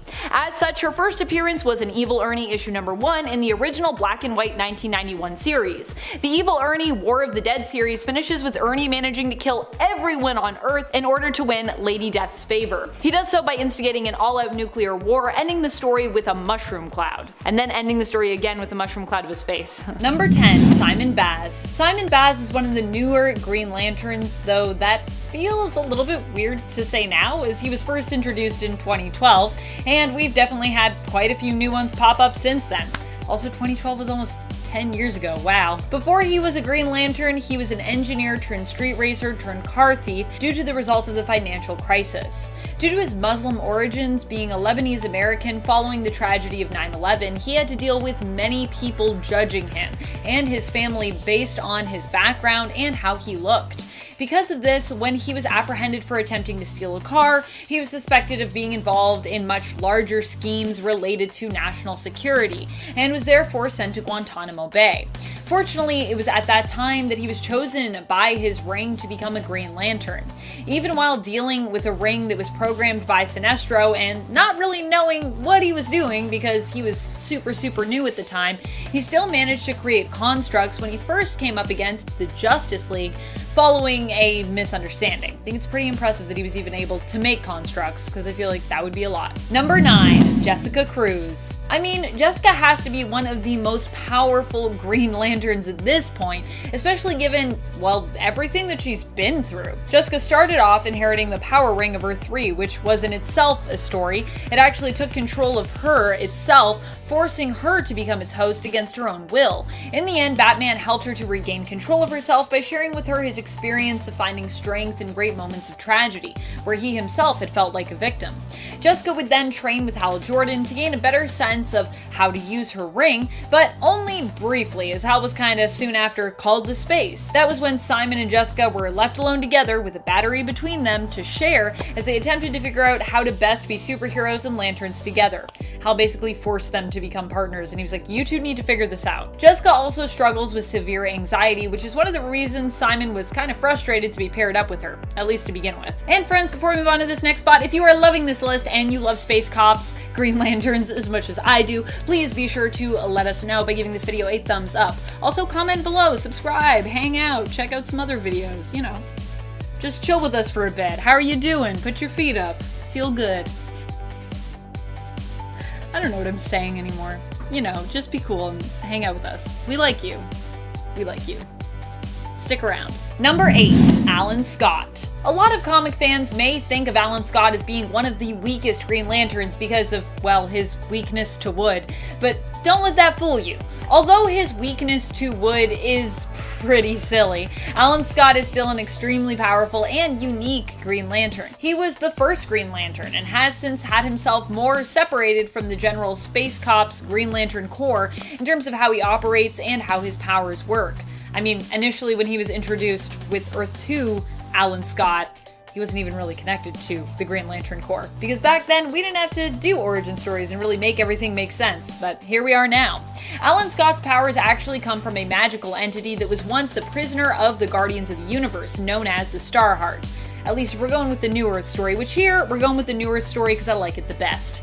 The Starheart ended up on Earth and saved Alan's life. He wore the entity like a ring, which for many years was the source of his power, and adopted the mantle Green Lantern. Alan has also managed since then to merge with his own battery that he fashioned out of the Starheart. Basically, he fashioned a battery and a ring out of it. In merging with his battery, though, he became even more powerful as he became the power source for his own ring. which is pretty cool. You gotta respect Alan Scott, that's what I think. Number 7, Kilowog. Kilowog is the main recruiter for the Green Lanterns and is also their head trainer. He pretty much trains all of the new recruits, and with good reason, as he's a very powerful and capable Green Lantern.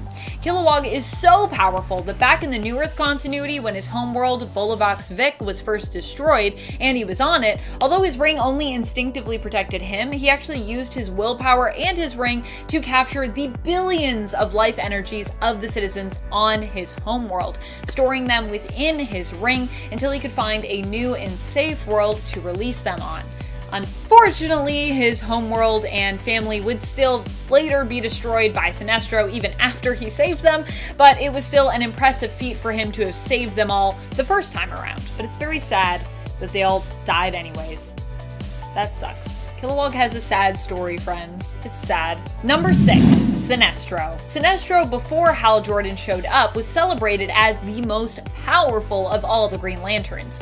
That is, of course, until Hal exposed him as the villain he truly was. Despite the fact that Sinestro is now considered a villain and is the head of his own corps, the Yellow Lantern-based Sinestro Corps, he also deserves respect for just how crazy powerful he is and was as a Green Lantern. There is a reason that fellow Lanterns considered him to be the best. I mean, he even had to go back to being a Green Lantern for a time because he was so skilled and the Guardians needed him. Even though at that point he was already a leader of the Sinestro Corps and he was very happy as such. He was like, I don't really want to go back to being a Green Lantern, and they're like, well, we're the Guardians of the Universe, you have no choice. Also, every time I say Guardians of the Universe, I've been wanting to say Guardians of the Galaxy today. Obviously, I need more Guardians of the Galaxy in my life. I'm not sure what's happening to me. Hopefully I haven't, and I won't say Guardians of the Galaxy in this video, because that would make no sense. Guardians of the Galaxy are not applicable to Green Lanterns. Not at all. No connection. Totally different publishers. Number 5, Jo Malene.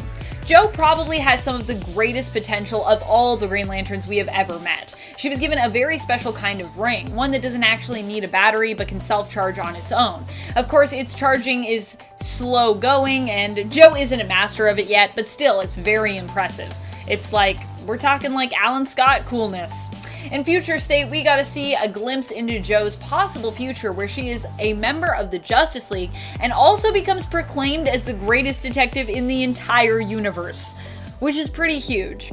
Jo might not be there yet, but she shows so much promise in terms of what she can accomplish with her willpower, even just from what we've seen in Far Sector, that I think she deserves this spot, especially considering how powerful she'll likely go on to become. I'm just saying now, I'm putting my bets down that Jo's gonna be one of the most powerful Green Lanterns of all time. I'm also so ready to see her and Hal Jordan go toe to toe. That is a fight / team up I cannot wait to read. And if you missed that clash of things, that was from Future State Green Lantern issue number 2. It's the last story in there, and woo! Love that story. Number 4, Sodom Yat. Sodom Yat is a Daxamite, an alien race who is similar in terms of abilities, powers, and physiology to Superman's race, the Kryptonians. So basically, Sodom Yat is like if Superman were a Green Lantern in terms of how much natural power he packs. Sodom Yat was also given a rare opportunity to bond with Ion. Ion is the creature within the Green Lantern battery, similar to Parallax with its tie to the Yellow Lanterns or Sinestro Corps, obviously, but not inherently evil like Parallax was, as Ion doesn't feed on fear. I believe only 2 characters have ever been known to bond with Ion, and Sodom Yat was one of them. Also, if you're confused about Ion and the whole creatures thing, it's a whole thing. I'm not really going to get into it, but basically each different type of lantern, each color has their own creature. It's a whole thing. Number 3, Kyle Rayner. Kyle Rayner is a favorite for many fans, and we all know him as the Lantern who is able to tap into the powers of the White Lanterns, which is pretty cool. But did you know that his connection to the emotional spectrum actually extends out beyond even just becoming a White Lantern? And did you know that it was Kyle himself who through his own willpower pushed through to explore the ultraviolet range. He actually pursued becoming a White Lantern in order to put a stop to the corrupted Guardians of the Universe, and along the way unlocked the full range of the emotional spectrum, meaning that Kyle isn't just a great Green Lantern, but can also be a great Lantern of any other color besides, because he is so in tune with all of his emotions. Which of course means he isn't maybe the most powerful Green Lantern, but he's definitely the most powerful in general, all around. We get to see him grow all around as a hero in the New 52 New Guardians series, so if you're wanting to check out that journey, check that series out. He also is one of the very few Lanterns to bond with Ion, the Green Lantern Battery's creature, and their bond is mutual, meaning that both lend one another strength and power. So yeah, him and Sodom Yat, and I'm pretty sure that's it. Number 2, John Stewart. John Stewart has to be high up on our list just for all the insane constructs he's managed to create. At one point, his ring actually told him that his willpower was greater than it could even process. So we are talking off the charts willpower, which has helped John to stand out by accomplishing some pretty mighty tasks. Something else that I love about John Stewart is just the reasoning behind abandoning his mask. John isn't just strong of will, but he's also strong when it comes to his courage in revealing his true identity to the world. He does not wear a mask because he wants to be seen, and he wants other people of color to know that they too can be a hero like him. And I love that. Number 1, Hal Jordan. There might be some weird stuff going on with Hal right now, but it's pretty much guaranteed that we'll all consider him to be one of the strongest Green Lanterns around for as long as Green Lanterns exist in comics. When it comes to Hal Jordan, the thing that makes him stand out above all others is his willpower, which is, kind of the main thing you need as a Green Lantern. One time after he died, his willpower was so strong, he managed to resurrect himself. You know you were crazy powerful when you can just will yourself back to life. That is some Jean Grey levels of power. And even though he was possessed by Parallax at the time, it was still Hal who was responsible for destroying the central battery on Oa and for killing the entire core, which is obviously awful. I'm not saying it's a good thing, but still, it's a really insane and kind of impressive feat, I think. That's crazy. Hal just was like, boom, you're all gone. Woo! In at 10, Tony Stark. Wilson Fisk's men attempted to kill Anthony Stark in order to silence his drunken singing, forcing Sheriff Rogers to intervene and save his life. Tony Stark later donned the suit of battle armor to save the life of Red Wolf. However, this suit looks more like a train than a battle mech suit, and in all honesty, it's the perfect combination of these two things. First appearing in 1872 number 1 from 2015, this version of the Iron Man armor is one that I want to see someone cosplay because holy damn, this look is based off the original Iron Man suit, and the one Tony Stark built in a cave with a pile of scraps. Yeah, it's that one, but make it dark steampunk basically.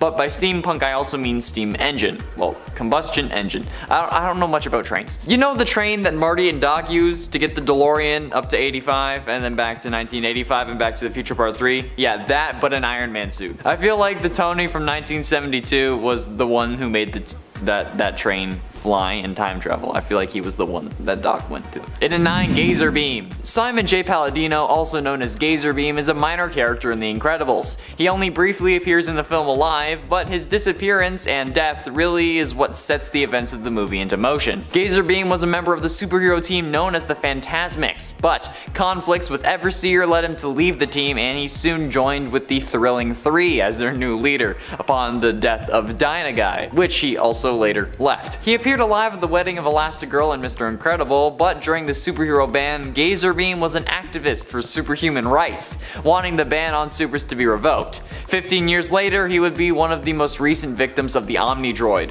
with Bob having noticed his disappearance becoming a story in the newspaper. His final act before dying though was to use his powers to carve Kronos on the cave wall in which he was hiding, in the hopes that someone would discover it and put an end to Syndrome's evil schemes. An act that was really what made the Incredibles able to stop Syndrome's scheme and save the day, since without it Bob wouldn't really have learned what the mission was. And yes, I used a character from The Incredibles on this list because he was a superhero in the past. Deal with it. And at 8, Stardust the Super Wizard. However, this is a case of a superhero forgotten in the past, so another use for the term from the past. Stardust the Super Wizard is a fictional superhero from the golden age of comics who originally appeared in American comic books published by Fox Feature Syndicate, and first appeared in Fantastic Comics #1 in 1939. Stardust the Super Wizard was featured in 16 issues of Fantastic Comics, and this was before superheroes were really trying to be better than criminals, as Stardust would basically kill all of his enemies in various ways with his wide array of powers. And when I say wide array of powers, I mean it. This guy has about as many powers as a Lantern Corps, if not more. Superhuman strength, speed, durability, and endurance, vast knowledge of interplanetary science, master of space and planetary forces, skilled detective, formidable brawler, accelerated perception, extrasensory perception, augmented respiration, interplanetary flight, indestructibility, telepathy, transportation, metamorphosis, transmogrification, telekinesis, selective omniscience, which is awesome. And luminous skywriting. And then throw on whatever other powers he needs to have thanks to the story, because he's a freaking wizard and it's 1939. This, with the combination of just offing people he didn't like, makes him absolutely nuts. But I love it. And at 7, Dark Knights of Steel. Coming in November of this year, Dark Knights of Steel will basically be DC meets Game of Thrones. The series is written by Tom Taylor and takes place in a medieval fantasy world, where a spaceship crash lands from a doomed planet. So not only will the Dark Knight be here, but so will Superman and Wonder Woman, along with Harley Quinn, Black Lightning, and more. Tom Taylor told Entertainment Weekly, quote, "I've spent the last 2 years creating a new epic fantasy universe for DC Comics, and Dark Knights of Steel is an absolute dream come true. Despite being the writer of the DC horror series Deceased, I am actually a huge fantasy fan, combining two of my favorite things, DC superheroes and high fantasy. It's my absolute happy place, and honestly, I couldn't agree more. I love medieval stuff. It's why I love Skyrim and Game of Thrones, and why my name is the Cheese King. I love fantasy stories, and I can't wait to sink my teeth into this one, especially when in the preview we got for this series, we can see what is in essence a character sheet base, or like character stats for Superman. So if they include one of these with every issue, you can have a real DC based fantasy Dungeons and Dragons game with like official stats. And that sounds f***ing awesome. Who do you hope shows up in this series? I'm hoping to see the Flash, but like medieval, but like, hey, you let me know your thoughts down below. And at 6, Argon Bat.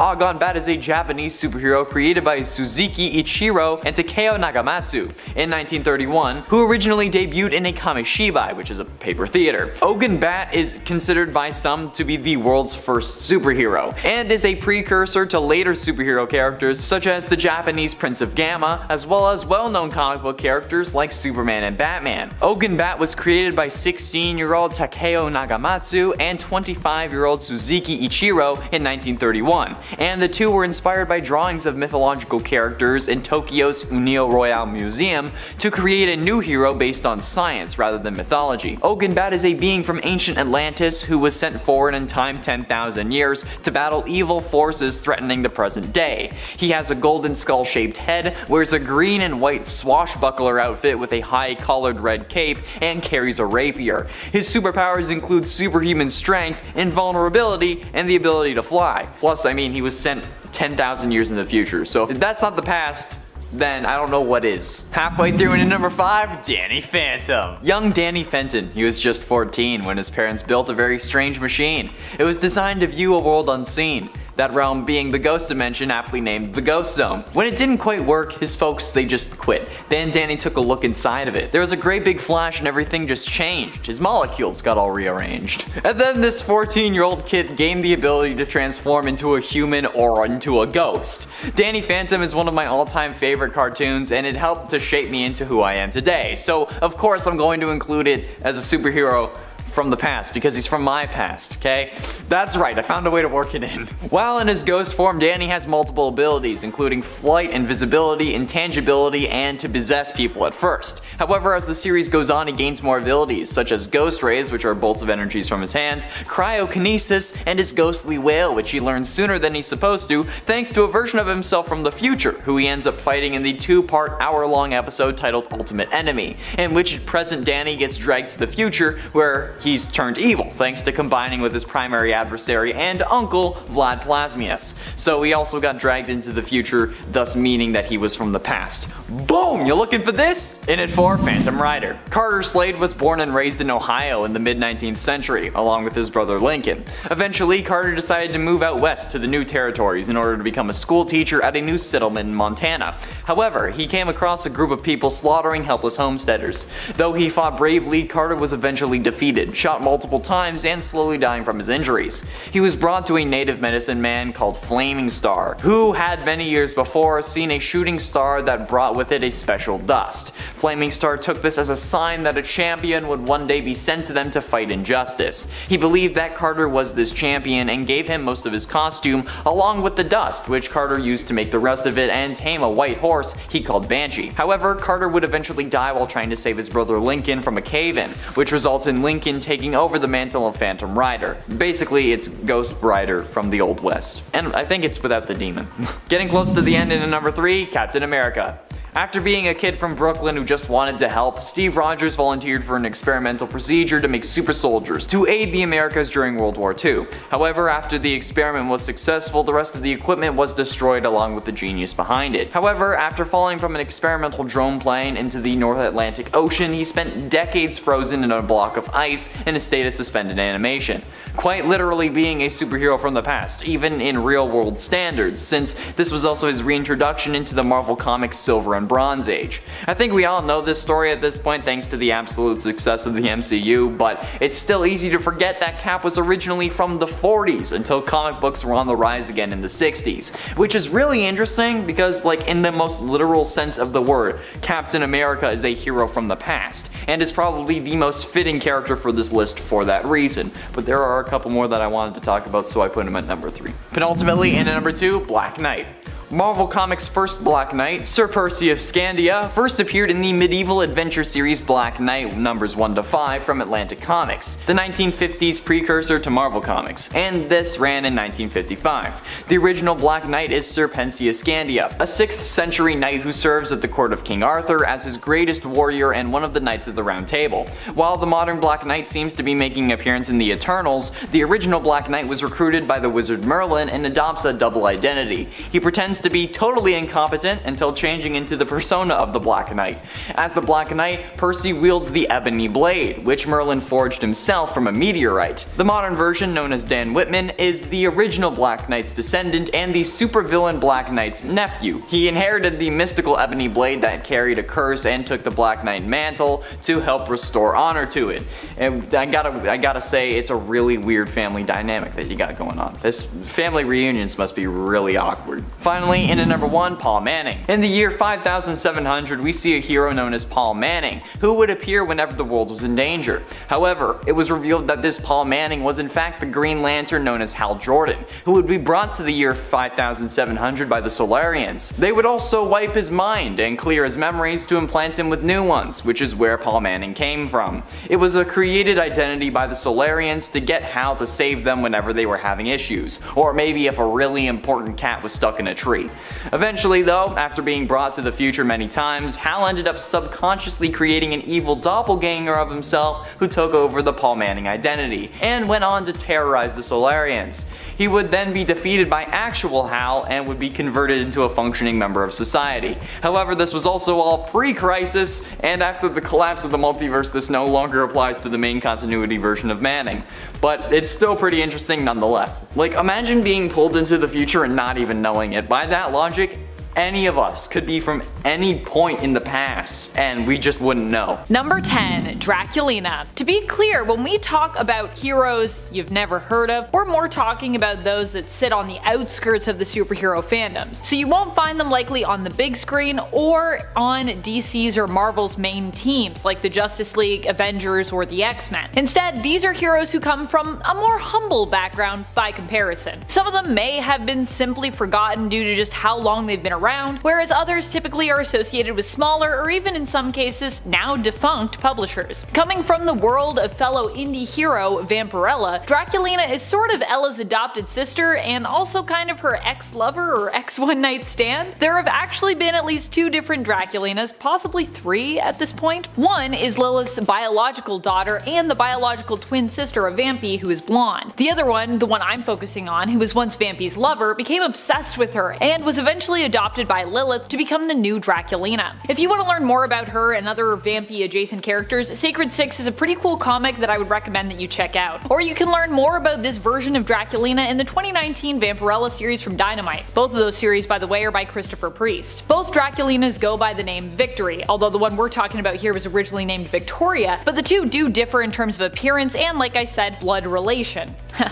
Blood relation in this context almost becomes a vampire pun. This new Draculina isn't exactly a vampire, by the way, but is armed with a demonic ring that basically grants her powers similar to one, allowing her to accurately play the part. Draculina is currently a property of Dynamite Comics. Number 9. Tony Chu. Tony Chu is a quirky and unique character, but still is ultimately a hero, and even technically has superpowers, so he would qualify as a superhero. Tony is a detective who possesses the unique power of sebopathy. Whatever he eats, except for beets, he gains in-depth knowledge of, being able to tell where all the ingredients that make it up came from, being able to taste everything about that ingested food. Tony uses this skill to basically solve murders mainly, sometimes even ingesting parts of victims or the accused, sometimes even ingesting parts of the victims or the suspects to learn more about the case and help solve it. He initially worked for the Philadelphia Police Department, but ultimately gets fired after they witness him eating part of a deceased suspect. He later is hired by the FDA. And friends, before we move on to this next spot, if you are loving this list, there are actually a lot more indie superheroes that I would love to tell you about as we dive into the world of unknown supers. So if you want to learn more, be sure to let us know by commenting below and giving this video a thumbs up. Number 8. Red Sonja. One of my favorite lesser known heroes is Red Sonja. Red Sonja comes to us from the less sci-fi, more fantasy based world of sword and sorcery. She is an extremely gifted fighter, marksman, and sword bearer. Red Sonja, the she-devil, is said to have been given her name for, well, many different reasons. One such story as to how she got her name is that she left to seek out adventure and her fortune and became a mercenary, earning the name Red because of all the blood that she spilled. Red Sonja, while not a traditional hero, pretty much always stands up to those who are cruel and corrupt, often fighting for those who are oppressed, even against her better judgment. She has even fought death before in combat and won, allowing her to live on when she was on the brink of death. Red Sonja was once a character from the Marvel Comics wheelhouse, but currently calls Dynamite Comics her home.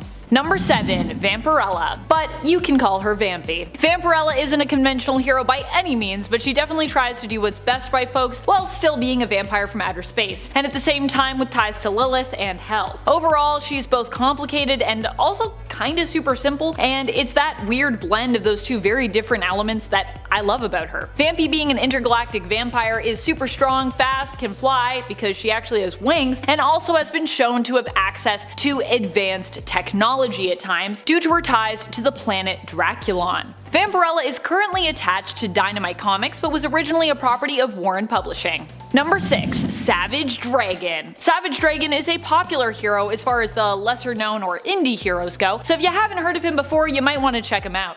Initially, his origins were a mystery. All we knew was that he was a humanoid, green-skinned, dragon-like character who decided to fight as a police officer and hero, fighting against the criminal and mutant super freaks of Chicago. That's also in part because Savage Dragon initially had really bad amnesia in the comics, so he didn't actually even remember his own origin story at the time. Savage Dragon hails from Image Comics and was originally introduced as simply Dragon before being known under the mantle of Savage Dragon. His powers include super strength and super healing. Number 5. Witchblade. Witchblade is a hero who comes from Top Cow Productions. Mainly we've known Witchblade as Sarah Pizzini, but the Witchblade has belonged to many other powerful women throughout the years. The Witchblade is an ancient mystical artifact that typically binds itself to a host who can then wield and use its powers at will. It can be more or less powerful depending on the host, but in this case, since Sarah is one of the most well-known hosts of the Witchblade, we're gonna basically base the ranking on her abilities. The Witchblade can be used to summon mystical armor, which can cover the entirety of its host's body, though typically most are not skilled enough to actually summon that much armor, and instead are usually only covered in little pieces of armor as a result. Hence why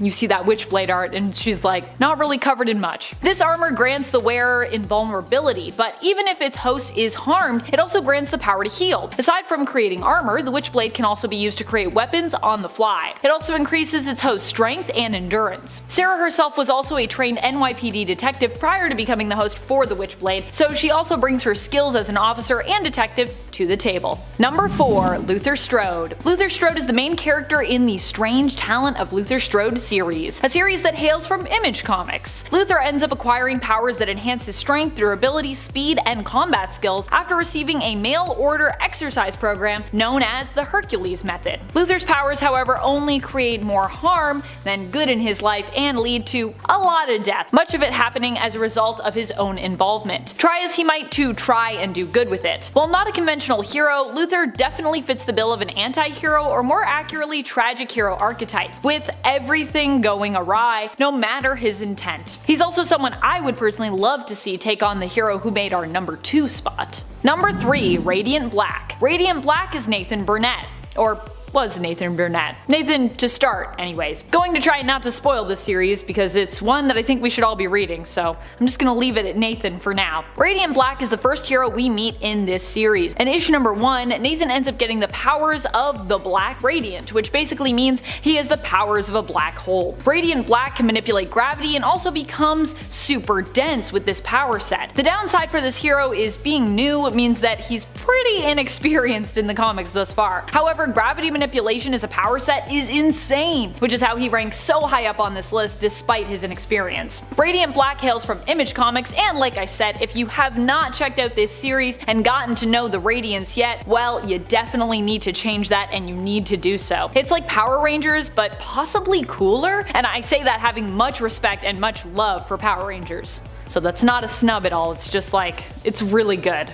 Number 2. Bulletproof. You know Invincible, but do you know Bulletproof? Fans of the comic series likely do, but if you just became an Invincible fan via the animated series, then this isn't a character that you'd be familiar with just yet. After all, at this point we've only had 1 season so far, so it's very likely Bulletproof will appear in the series, just not until a bit later on. Bulletproof is Xandel Rudolph. He got his powers as a result of his brother using him as basically a science experiment, as his brother Tyrone was actually obsessed with superpowers. Xandel would end up getting powers as a result of this mad science, while his brother would end up dead. Bulletproof also goes on to take up the Invincible mantle at one point, filling in for Mark when he is off-world. Xandel's powers are based on energy absorption, which I think is one of the strongest power sets to have personally. Bulletproof, like other heroes in the Invincible universe, comes to us from Skybound, which is an imprint of Image Comics. Number 1. The Darkness. The Darkness is an ancient elemental force that takes up residence in a host, granting them special powers. One of the most famous hosts that we have come to know as the Darkness is Jackie Estacado. The powers that Jackie wields are similar to what you'd expect from some kind of demonic force. They're also honestly comparable to Venom's power set from Marvel Comics, at least I see a lot of similarities there. The Darkness gives you access to a sort of mystical armor which can be summoned at will. It also grants the user a healing factor, shapeshift abilities, and through them also the ability to fly via wings that you can create. Jackie as the Darkness can also create dark tendrils, which he can also turn into weapons, and he can also summon entities known as Darklings. While more of an anti-hero due to his methods, Jackie Estacado is still a hero in the sense that he generally fights on the side of good. The Darkness hails from Top Cow Productions. And if you do know the Witchblade, you probably know the Darkness, or vice versa. Number 10. Rogers. This alternate version of Captain America resided in Earth 311, the 1602 reality, but initially came from the dystopian future reality of Earth 460, where Purple Man, aka Kilgrave, had become president for life. As such, Purple Man had seen Captain America as one of the last remaining threats to his dictatorship, and rather than make a martyr out of him through execution, he sent him back into the past, displacing the hero. Captain America took a new identity in the reality of Earth 311, adopting the name Rogers, and used his opportunity to warn the First Nations peoples of the Americas of the risk posed to their existence by the settlers who would come. As Rogers, during his time on Earth 311, Captain America helped maintain peace between the indigenous peoples of the land and the Roanoke colony settlers. In this reality, Roanoke also never disappeared due to the fact that they had Rogers there to help them survive the harsh environment of their new home. Number 9. Iron Man. The bullet points version of Steve Rogers never became a super soldier. Instead, he joins Project Iron Man during World War II, becoming the first Iron Man in history. In order to become this new mechanical hero, he has to become surgically grafted to the suit. He would then fight during World War II and later retire but be called back into action to take on the Hulk, who in this reality was Peter Parker. As in most realities, Steve, even as Iron Man, is really no match for that hulking behemoth and ends up dying in battle against him. And friends, before we move on to this next spot, if you are loving this list, if you want more lists like it, be sure to let us know by giving this video a thumbs up. Number 8. Age of X. This version of Captain America was kind of a villain, although it wasn't entirely his fault. He was led to believe that in order to protect the world, he and his team of Avengers would have to take out and defeat all of the mutants, which included Cap hunting down not just all kinds of mutants, but all ages of mutants as well, if you pick up what I'm putting down. This Captain America mowed down tons of mutant kind with a gun, including Mystique, who was guarding mutant children. Fortunately, Mystique with her dying breath causes Captain America to question his mission and doubt that his objective is truly noble. He decides to go against orders and instead fight alongside the mutants working to protect them. Cap dies a hero, taking on the Hulk, who decides to stick with the mission, calling Steve a traitor. Once again, another reality where it's Cap versus Hulk and Hulk just destroys Cap. Number 7. Union Soldier Steven Rogers. What if Captain America fought in the American Civil War? Well, you can bet this is the version of the hero that we would get. Steven Rogers vs 717 is the character who first appeared in the What If Captain America issue number 1 out of 2005. Here we explore just that version of Steve, who served in the American Civil War as a Union soldier. In the end, he turns against his villainous Colonel Bucky Barnes, who in this reality becomes the supervillain White Skull. In so doing, Steven becomes injured and is taken in and saved by the Eagle Chief, Wee Piak. Not only does the Eagle Chief save his life, but he also grants him extra strength, transforming him into the hero Captain America, who is armed with a mystical shield, peak human physique, and reflexes, and is rumored to be protected against all harm. This version of Captain America fights hard throughout the years to make sure the United States is a place of opportunity for all who call it their home. He truly represents the Captain America ideal of equality. Number 6. Ultimate Captain America. In the Ultimate Universe of Earth 1610, Captain America is considered to be even more powerful than his 616 counterpart. The super soldier serum here didn't just prolong his life and leave him in peak human condition across the board, increasing his strength, speed, and durability, but it also gave him an accelerated healing factor and put him at a superhuman level when it came to his strength and his speed. It was once claimed that Steve Rogers of this reality could bench press a car. Across the board, this version could be considered stronger than the 616 version, although I would argue that 616 Captain America does have better leadership skills than our 1610 version. But that's just me. Number 5. Danielle Cage. Danielle Cage is the future daughter of Jessica Jones and Luke Cage. This could be who the future little 616 Danielle Cage ends up as, or maybe not. Only time will tell if Danielle ends up having a similar future to this alternate version of herself and Captain America, or not. In this reality of Earth 15061, Danielle Cage grows up to become the hero Captain America, possessing the abilities of both her father and her mother, meaning she is both super strong and super durable and can fly, all that good stuff you've come to know and love from both Luke and Jessica's heroic power sets. As Captain America in the future, she also has inherited and wields the Captain America shield. Number 4. MCU Captain America. I mean, of course MCU Captain America has to make our cut. The Marvel Cinematic version of the character is not only extremely popular, but is also deemed worthy enough to lift Thor's hammer, giving us that awesome fight scene in Avengers Endgame where Thor and Captain America are switching back and forth, alternating between sharing and wielding Mjolnir and Stormbreaker. This ultimately gives Cap a big power boost, being able to wield Thor's weapons, especially considering that Thor is one of the most powerful members of the Avengers team, in part because of his powerful, magical, and also kinda cosmic weapons. Number 3. Carol Danvers. That's right, Carol at one point managed to become Captain America. This has actually happened in more than one reality, but for this list we're going to focus on the version of Carol Cap that comes from the Venomverse. She appears as Captain America in Venomverse War Stories and hails from the same reality as Venom Rocket, Earth 18197. In the story she appears in, Captain America Carol Danvers and Venom Rocket battle it out as Rocket is looking to cash in on a bounty for the Kree who want Carol Danvers. Venom, Rocket, and Captain America seem pretty evenly matched here, but in the end, Rocket does not manage to capture Carol, and Carol seemingly ends up the victor of that match, though undoubtedly left with a pretty big mess to clean up as a result of their destructive battle. Carol Danvers as Captain America still seemingly possesses some version of her Kree physiology and her 616 power set here, making her a pretty powerful alternate version of Captain America. Number 2. Super Soldier. Super Soldier hails from the Amalgam universe. Stories and characters created using the combined lore of DC Comics' main roster of superheroes and villains and Marvel Comics' main roster of superheroes and villains. Super Soldier himself is an alternate version created by combining the heroes Captain America from Marvel and Superman from DC. Clark Kent ended up in the Super Soldier program during World War II, which used alien DNA taken from a corpse that was discovered to alter Clark Kent permanently, granting him superhuman powers. He is the combined power set of both Cap and Supes, making him pretty crazy powerful, although he also comes with his own highly dangerous villain as well, the Green Skull, and his own weakness to the ore known as Green K. So keep in mind, he does have that weakness. Number 1. Soldier Supreme. Soldier Supreme is what you get when you combine the mystical powerhouse of Doctor Strange with the all-American war hero Captain America. The result is a character who happens to be tough, strong,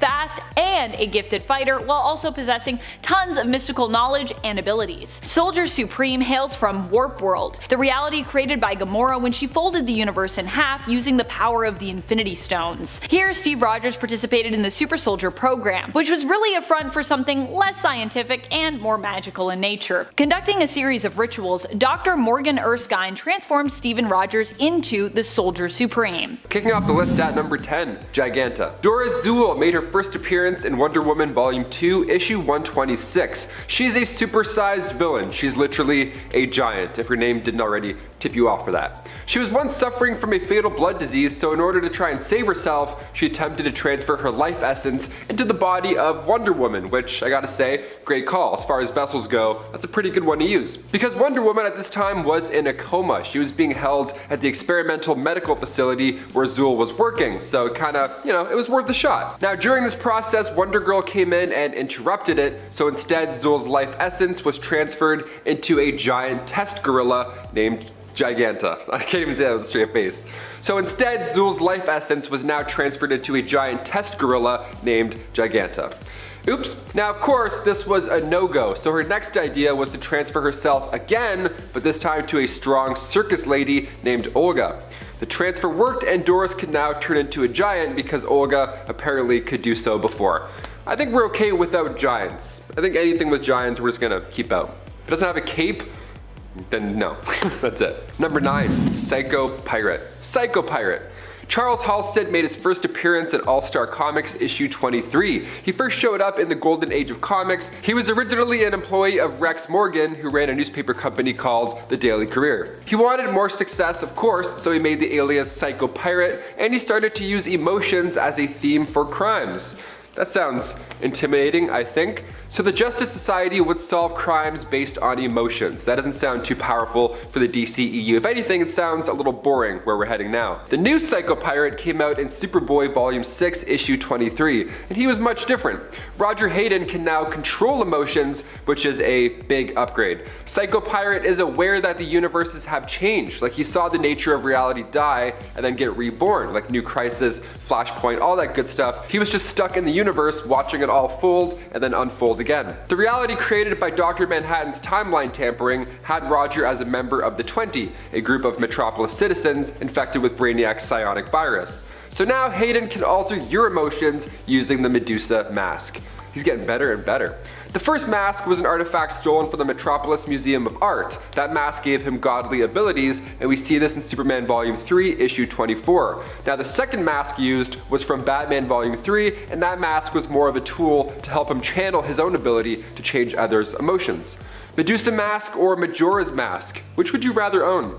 It's a close one. And before we continue on with this list, you know the drill. Go ahead and give us a thumbs up if you're loving this part 2, which you should be if you're still on board. Those likes surely add up and help us out here at the studio, so thank you so much. Now let's get right back to this list. Number 8, Super Doom. Coming from Earth 45, this Superman was a project gone wrong. He first appeared in Action Comics Volume 2, Issue 9, when Jimmy Olsen created a machine that turns thoughts into reality. All these thought machines and emotion machines, it's a bit odd, but I like it.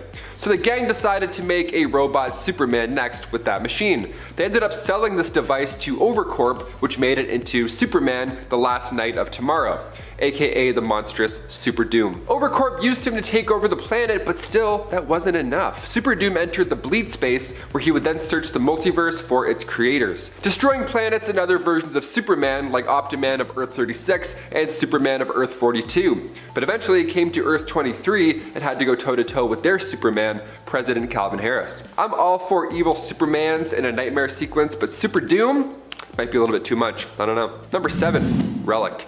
Ancient enemy of the Green Lantern Corps, Relic made his first appearance in Green Lantern Volume 5, Issue 21. He's been around for a while, like before space-time. I'm talking like a while. Before all this, he was a scientist in his universe who believed that harnessing the emotional electromagnetic spectrum was a bad idea. He figured it would lead to tragedy, and given others on this list, I have to say, he was kind of onto something. So he thought all these other lightsmiths were drawing their power from a specific place, and eventually that place would run dry. Guy's a futurist, what can I say? So he searched the cosmos far and wide trying to prove his own theory, and he had universal support backing it. But nothing was jumping out at him. There was no solutions. He didn't really come across anything until one by one the 7 core lightsmiths began losing their powers. The only living being left after that war was a lone green lightsmith. So Relic then passed to the next universe and he was remade as a giant, kind of like Dor-Zul. We love giants. He was first found by White Lantern Kyle Rayner in the Templar Guardians. But he didn't want what happened to the lightsmiths to happen here, so he traveled to Oa where he warned the Green Lantern Corps that they should surrender their power rings. And they of course were like, no, get out of here, peace. And then in turn, Relic forcefully drained their powers and destroyed their planet. Either one way or another, I guess it's happening. Okay, Relic, sure. Number 6, Volthoom. Making his first appearance in Green Lantern Annual Volume 5, Issue 1, Volthoom was an ancient force that had the ability to warp reality. Sweet. He was originally from Earth 15, and after his world was on the brink of destruction, so him and his mother used the newly discovered emotional electromagnetic spectrum, which is a multiversal force powered by all life in the multiverse, and then they used this power to create the travel lantern, and Volthoom left to find safety while his mother stayed behind and unfortunately, in superhero fashion, died right as he left. This first lantern traveled for weeks through space and time in desperate hopes to find something to save his home. So he goes to Earth 17 and he uses the spectrum to resurrect plant life, which is cool, but then next he travels to Earth 47 and they use the spectrum to create beautiful music, also pretty cool. And then he went to Earth 3 where he met a sorcerer named Mordu, in which he creates a power ring out of a piece of his soul, that ring of course being called the Ring of Volthoom. You're not going to name it after somebody else, so it's only fair. He finally found Earth 0 where he acted as the law and order. Eventually Volthoom's mind was corrupted from the spectrum and he became insane. I feel like anybody who has a ring in general just ends up going insane. Like Lord of the Rings, it's like, come on. Number 5, Atrocitus. What a name! Okay, he must be a gentle soul. Atrocitus entered DC Comics back in Green Lantern Volume 4, Issue 25. He is the leader and founder of the Red Lantern Corps, the red power ring fueled by nothing else but rage. So since the death of his family, he's been after the Guardians of the Universe. His family was residing in the ever so peaceful sector 666. Krona, one of the Guardians of the Universe who I talked about in part 1, reprogrammed manhunters to extinguish life. So when they all went nuts, this was one of the many worlds destroyed. He was one of the 5 survivors left on sector 666, so together they became the 5 inversions. They soon became known as the Empire of Tears, which sounds like a punk rock boy band, but in reality they were performing rituals to see the future, like the Blackest Night Prophecy and stuff like that. Atrocitus created the Red Lantern Corps, but he's also really known for corrupting Sinestro. Number 4, Oblivion. Making his first appearance in Green Lantern New Guardians Annual Issue 2 back in 2014, Oblivion is made of Kyle Rayner's rage, fear, and anxiety, all rolled into one. Lovely. He's the physical form of all those traits, and he even believed himself to be Kyle Rayner. He stayed at this guy's apartment and he even tricked Carol into thinking that he was the real deal. He has powers that allow him to shapeshift, obviously, but he can also teleport and project vast amounts of energy that match a White Lantern. He can also create illusions of objects and people. He can make anything he wants. You're going to be very confused if you go on a dinner date with this guy. One day, Oblivion teleported Carol and himself to Arizona, where he used his powers to change everybody's appearance, and he even changed buildings all around him. No thanks, we don't want any of that in the DCEU. Sounds fun, but sounds kind of unfixable. Number 3, Mongol. The insane ruler of Warworld. Yeah, he's for sure making this list. He first appeared back in the 80s in DC Comics Presents issue 27. He was a Superman villain who was exiled into outer space by his own people. A man called the Archimandrite came along, took it over, and from that point on the planet was just a cruel wasteland. Mongol drifted through space, and over his cosmic commute he picked up immense powers along the way until he eventually arrived on the 5th planet of the Cygnus system, where the Martian race protected the Crystal Key. The Crystal Key was the only way to gain access to the planet Warworld. So Mongol kidnapped Jimmy Olsen, Lois Lane, and Steve Lombard in order to get Superman to punch those Martians out of the way. Martian Manhunter ended up freeing Superman's friends, but by the time everything was done, they were all so low energy that they still couldn't fight Mongol, so he got the key and teleported away. It took both Superman and Supergirl to destroy Warworld, but Mongol ended up escaping anyways. I think I like this guy, but he might be a bit too strong for the DCEU, but hey, never say never. Number 2. Kronos. If you do the crime, you're doing the time, but if you have enough time, you can plan said crime out in detail, and maybe you won't even get caught for that crime. Confused? That's what time does. David Clinton first entered DC Comics with the Atom issue 3. He's mainly a villain for Ray Palmer. Now, he was a criminal his entire life, but finally he was arrested, thrown in the slammer where he had time to think. Maybe a bit too much time, because then he reflected on all of his past crimes and what he would have done differently had he planned it better. And he used his skills and obsessions with timepieces to work non-stop in the prison workshop. So he learned about Crocs, time, anything, the mechanisms within them, all that good stuff. And when his sentence was up, he was released and then became a time-traveling villain. He used time-inspired weapons, like literally, he used an exploding hourglass or a wristwatch filled with blades instead of hands, and he also had a device that could literally slow down time. And then he started going by the new name Kronos.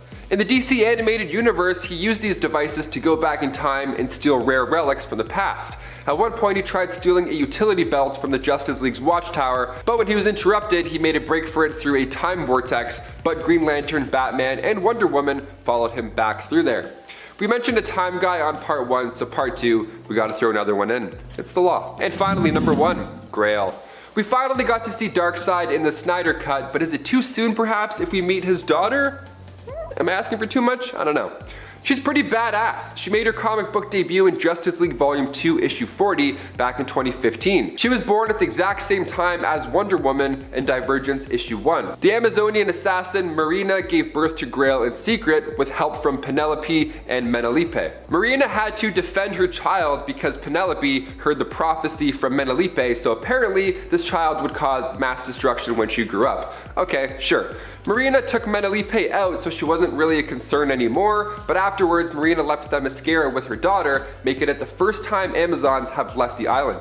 In Justice League Volume 2, issue 40, Grail teamed up with the Anti-Monitor and declared war on her own father. Nice. Being a hybrid of an Amazon and a new god, she's got powers from both. It's quite intimidating. She's destroyed Wonder Woman's bracelets with Omega Beams, and she can travel through dimensions by locking onto those connected to the Speed Force. She can literally hitch a ride through time, so there's no winning this battle, either in the future or the past. Kicking off the list at number 10, Deadpool Kid. Wade in the Wild West. Sign me up. Wade Wilson of Earth 1108 made his first appearance in Deadpool Merc with a Mouth issue 7. Now when we meet him, he's wanted for bank robbery, arson, software piracy, and of course stampeding pygmy goats through an orphanage, you know, everyday things that we always do. And then even in the dusty days, Deadpool still finds a way to cause trouble. He would constantly boast about him wanting to take over the town, and he had his sights set on Sheriff Fury and bounty hunter Logan. After getting shot in the head by Earth 616 Deadpool, our main Deadpool, the Kid went down, but he didn't stay down, of course. He survived and was next seen alongside Dreadpool in the hunt for evil Deadpools in the universe. Number 9.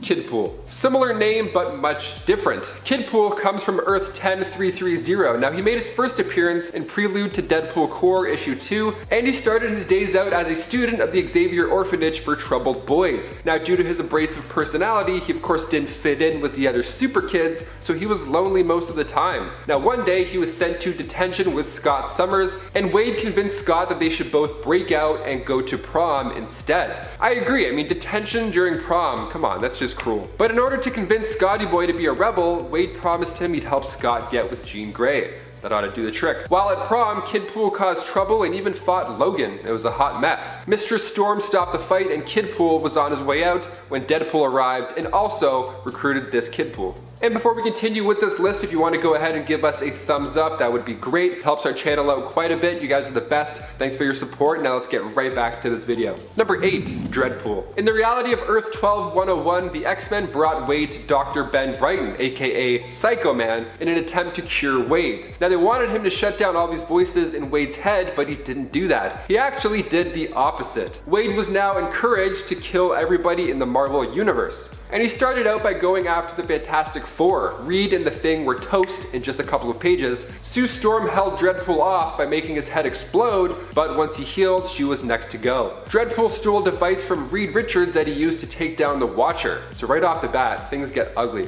Number 7, Evil Deadpool. Keeping those sinister vibes going, Evil Deadpool is from our 616 main universe. He actually came to life during the pages of Deadpool Volume 4, issue 44. Now, it actually all started with Ella Whitby. She was a psychiatrist who was obsessed with Wade Wilson. She was so obsessed that she would keep body parts that he lost over time. She would collect parts of him and then keep them in her freezer. You know, right next to the ice packs, of course. So when Deadpool found out about this creepy old cold collection, he threw them all in the dumpster. He just got rid of them. But that was a mistake because once those body parts thawed out, they fused together to make another evil Deadpool. Just the smell of that freezer alone, I would have tapped out by day 3. Number 6, Wolverine Pool. This next one is a total badass, one of my favorites if you ask me. Brief, but definitely memorable. First appearing in Cable in Deadpool issue 46, we see Wade Wilson after he's undergone the Weapon X program. He has his skeleton bonded with adamantium and then he's recruited by Dreadpool to take on the evil Deadpool core members. So he joined the battle and killed Deadpool Pulp, but during the fight, main Wade tossed a grenade full of bugs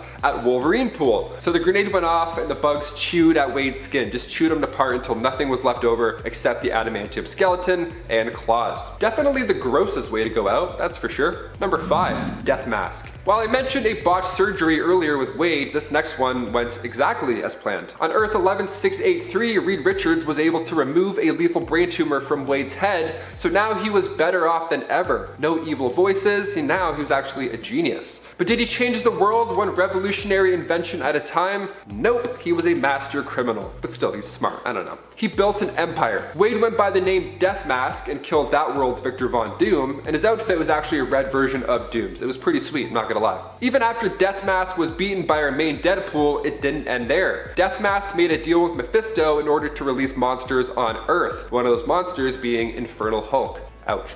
Number 4, Dogpool. Wade Wilson of Earth 103173, aka Dogpool, made his first appearance in Prelude to Deadpool Corps issue 3. Now Wilson was a dog being used as a test subject for Mascara X, this hot new product that could replenish itself after just one use. How beautiful and lovely and convenient, might I add. Now this version obviously is inspired from real life animal testing and abuse that happens, so it's pretty sweet when Wilson gets superpowers. Now they thought the dog didn't make it after a test, his body turned all corpse-like, so they got rid of it. But those regenerative abilities brought this pet back to life. A circus truck just ended up going by and seeing this immortal dog, and then Deadpool became the starring act of their show. Come and see the death-defying hound, what a headline. He was working there until Deadpool came and also recruited him for the Deadpool Corps. Number 3, Deadman Wade. Coming from the Age of Apocalypse storyline on Earth 295, Deadman Wade was initially part of Apocalypse's Pale Riders. Danny Moonstar would just torture him non-stop. That was his whole thing. But that's gotta be a bit distracting, right?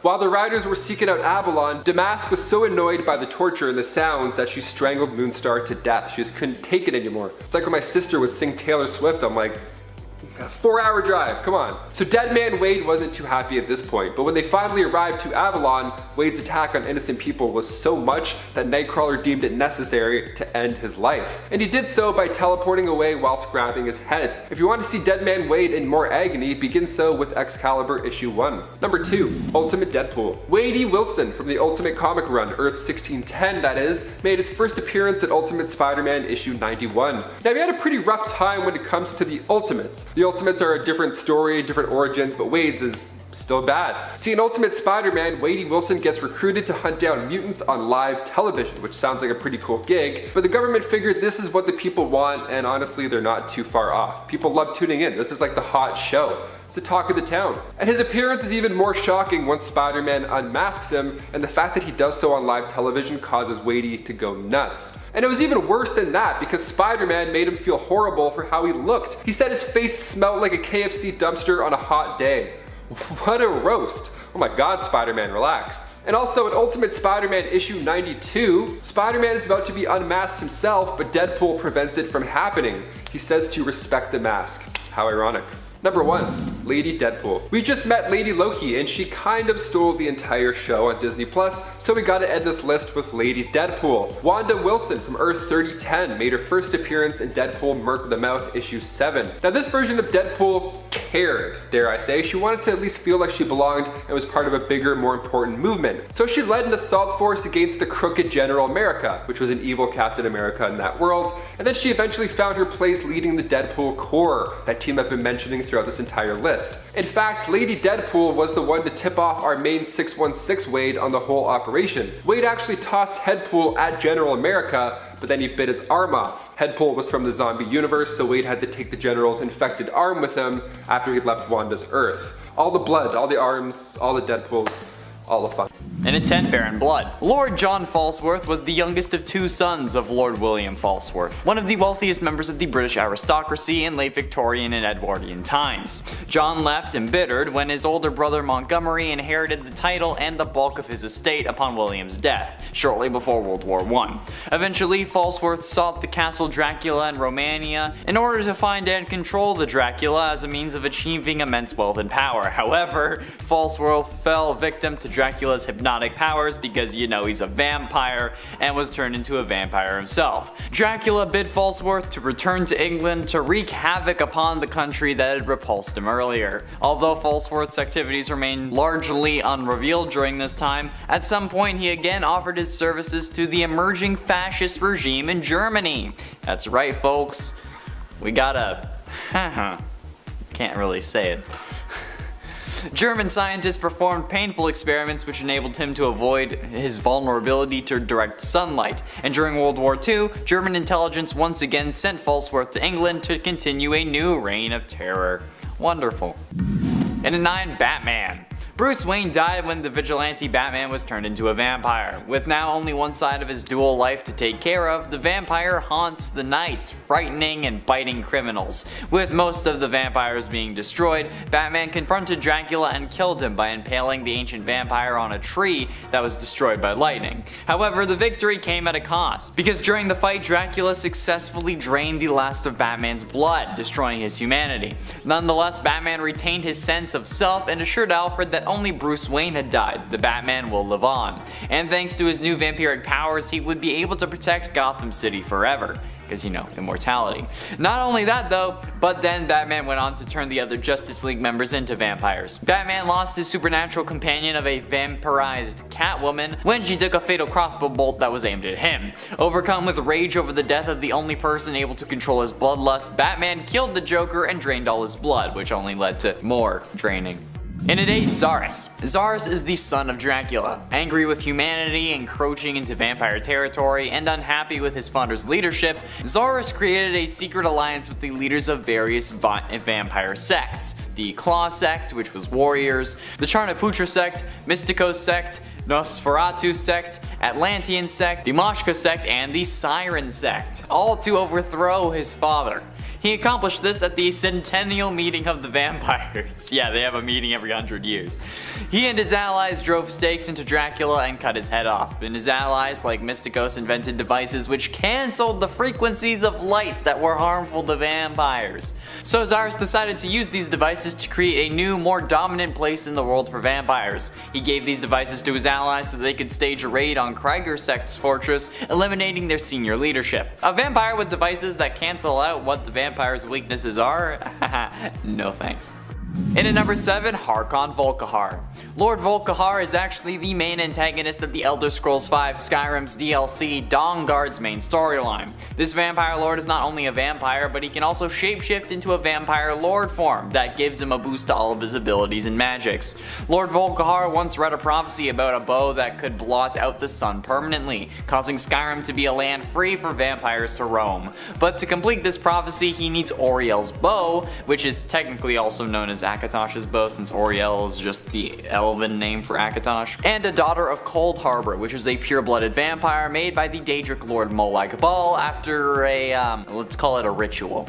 This nearly came to fruition when you brought him both the bow and his own daughter before your final battle, so if you didn't end up winning, you'd be handing this vampiric lord everything he needs to take over Skyrim, so yeah, it's pretty messed up. And that's even if you don't become a vampire lord in the storyline, which you also can do. However, you end up still having to kill Harkon anyway, since he doesn't really need you anymore, etc. So yeah, pretty powerful dude, unless you have like a 100 archery skill. And at 6, The Flash. Barry Allen, aka The Flash, is one of the former heroes who turned into a bloodthirsty vampire after Batman spread the vampiric plague throughout the world of Earth 43. He confronts Wally West from a different world and attempts to kill him, however before he can succeed, he was killed by Roy Harper from his world, who shot him with wooden arrows in the back. Because, you know, it's like wooden stakes. But even if he went down easily, that does not mean he wasn't powerful, since, you know, a vampire with the powers of the Flash, and not just any Flash, but Barry Allen, the literal Speed Force himself, basically. Yeah, I don't think you really need to see why that's absolutely terrifying. If he hadn't have been killed by Roy, he would have wiped out humanity, and I think that's the reason why he had to be killed, so that didn't happen, because there is literally no way to defend against that, especially since Batman, the one who always has a plan to stop Justice League members, was the one who turned him, so there's no one really to fight him now. Halfway through into number 5, Morbius. First being introduced in Amazing Spider-Man number 101 in 1971, Dr. Michael Morbius was a scientist born in Greece who became a Nobel Prize winning biochemist. He suffered from a blood disease and developed an experimental treatment in an effort to cure it. Its side effects though turned him into a vampire adjacent who needs to consume blood in order to survive, and gain typical vampire characteristics such as an aversion to sunlight and the powers of flight, enhanced strength, speed, and a healing factor. His overall appearance changed as well. He gained fangs, his nose flattened to appear more bat-like, and his skin became extremely pale, like me. But he has less of a nose and sharper teeth. Additionally, the victims of his bite would turn into living vampires themselves, which is absolutely nuts. This character also made an appearance in the 90s Spider-Man animated series, which is literally my favorite thing in the world. However, since it was a kid's show, he couldn't consume blood, so instead he consumed plasma. And his origin was changed as well, so it could kind of be intertwined with Peter's, when he spliced his DNA with Peter Parker's using the neurogenic recombinator, and then a bat jumped in front of the ray. And in 4, Dracula. In Marvel Comics, Count Dracula is a centuries-old vampire, sorcerer, and Transylvanian nobleman who rules from his namesake fortress known as Castle Dracula. He is the supreme ruler and world's most powerful vampire. Originally the Wallachian ruler Vlad the Impaler, he turned himself into a vampire following a battle with the invading Ottoman Empire, seeking revenge to, you know, destroy his enemies, because of course. Driven by a lust for power, companionship, and blood, his centuries of undead existence have brought him into conflict with vampire hunters, other immortals, and in the modern age, superheroes. Dracula has a vast network of loyal servants, cultists, brides, and minions who regularly assist him and attempt to resurrect him if he actually ends up dying. Recently, Dracula and his followers have taken up refuge in Chernobyl, creating a new vampire nation and bringing him into conflict with the Avengers. But given that like he's in essence the original vampire, I feel like he deserves to be on this list. Also, in the Marvel universe, his name is Vlad, which just makes me think of Vlad Plasmius from Danny Phantom, and I love Danny Phantom, so Getting close to the end, in at number 3, Ultraman. Ultraman was turned into a vampire by Batman, which doesn't really make sense because he's a Kryptonian, so like without kryptonite fangs, how did Batman pierce his skin? But you know, whatever. Ultraman, along with many Supermen of the multiverse, were kidnapped by the Prophecy to steal their powers, but they were freed by the Justice Incarnate. Later on, Ultraman confronted Wally West from a different world along with the Flash and attempted to kill him, but Wally managed to knock him down with his super speed fist and hold him down with dozens of wooden stakes. And while he seemingly was defeated by those wooden stakes, I don't think you need an explanation as to why a Superman with vampire powers is a bad idea. Okay, that's horrifying.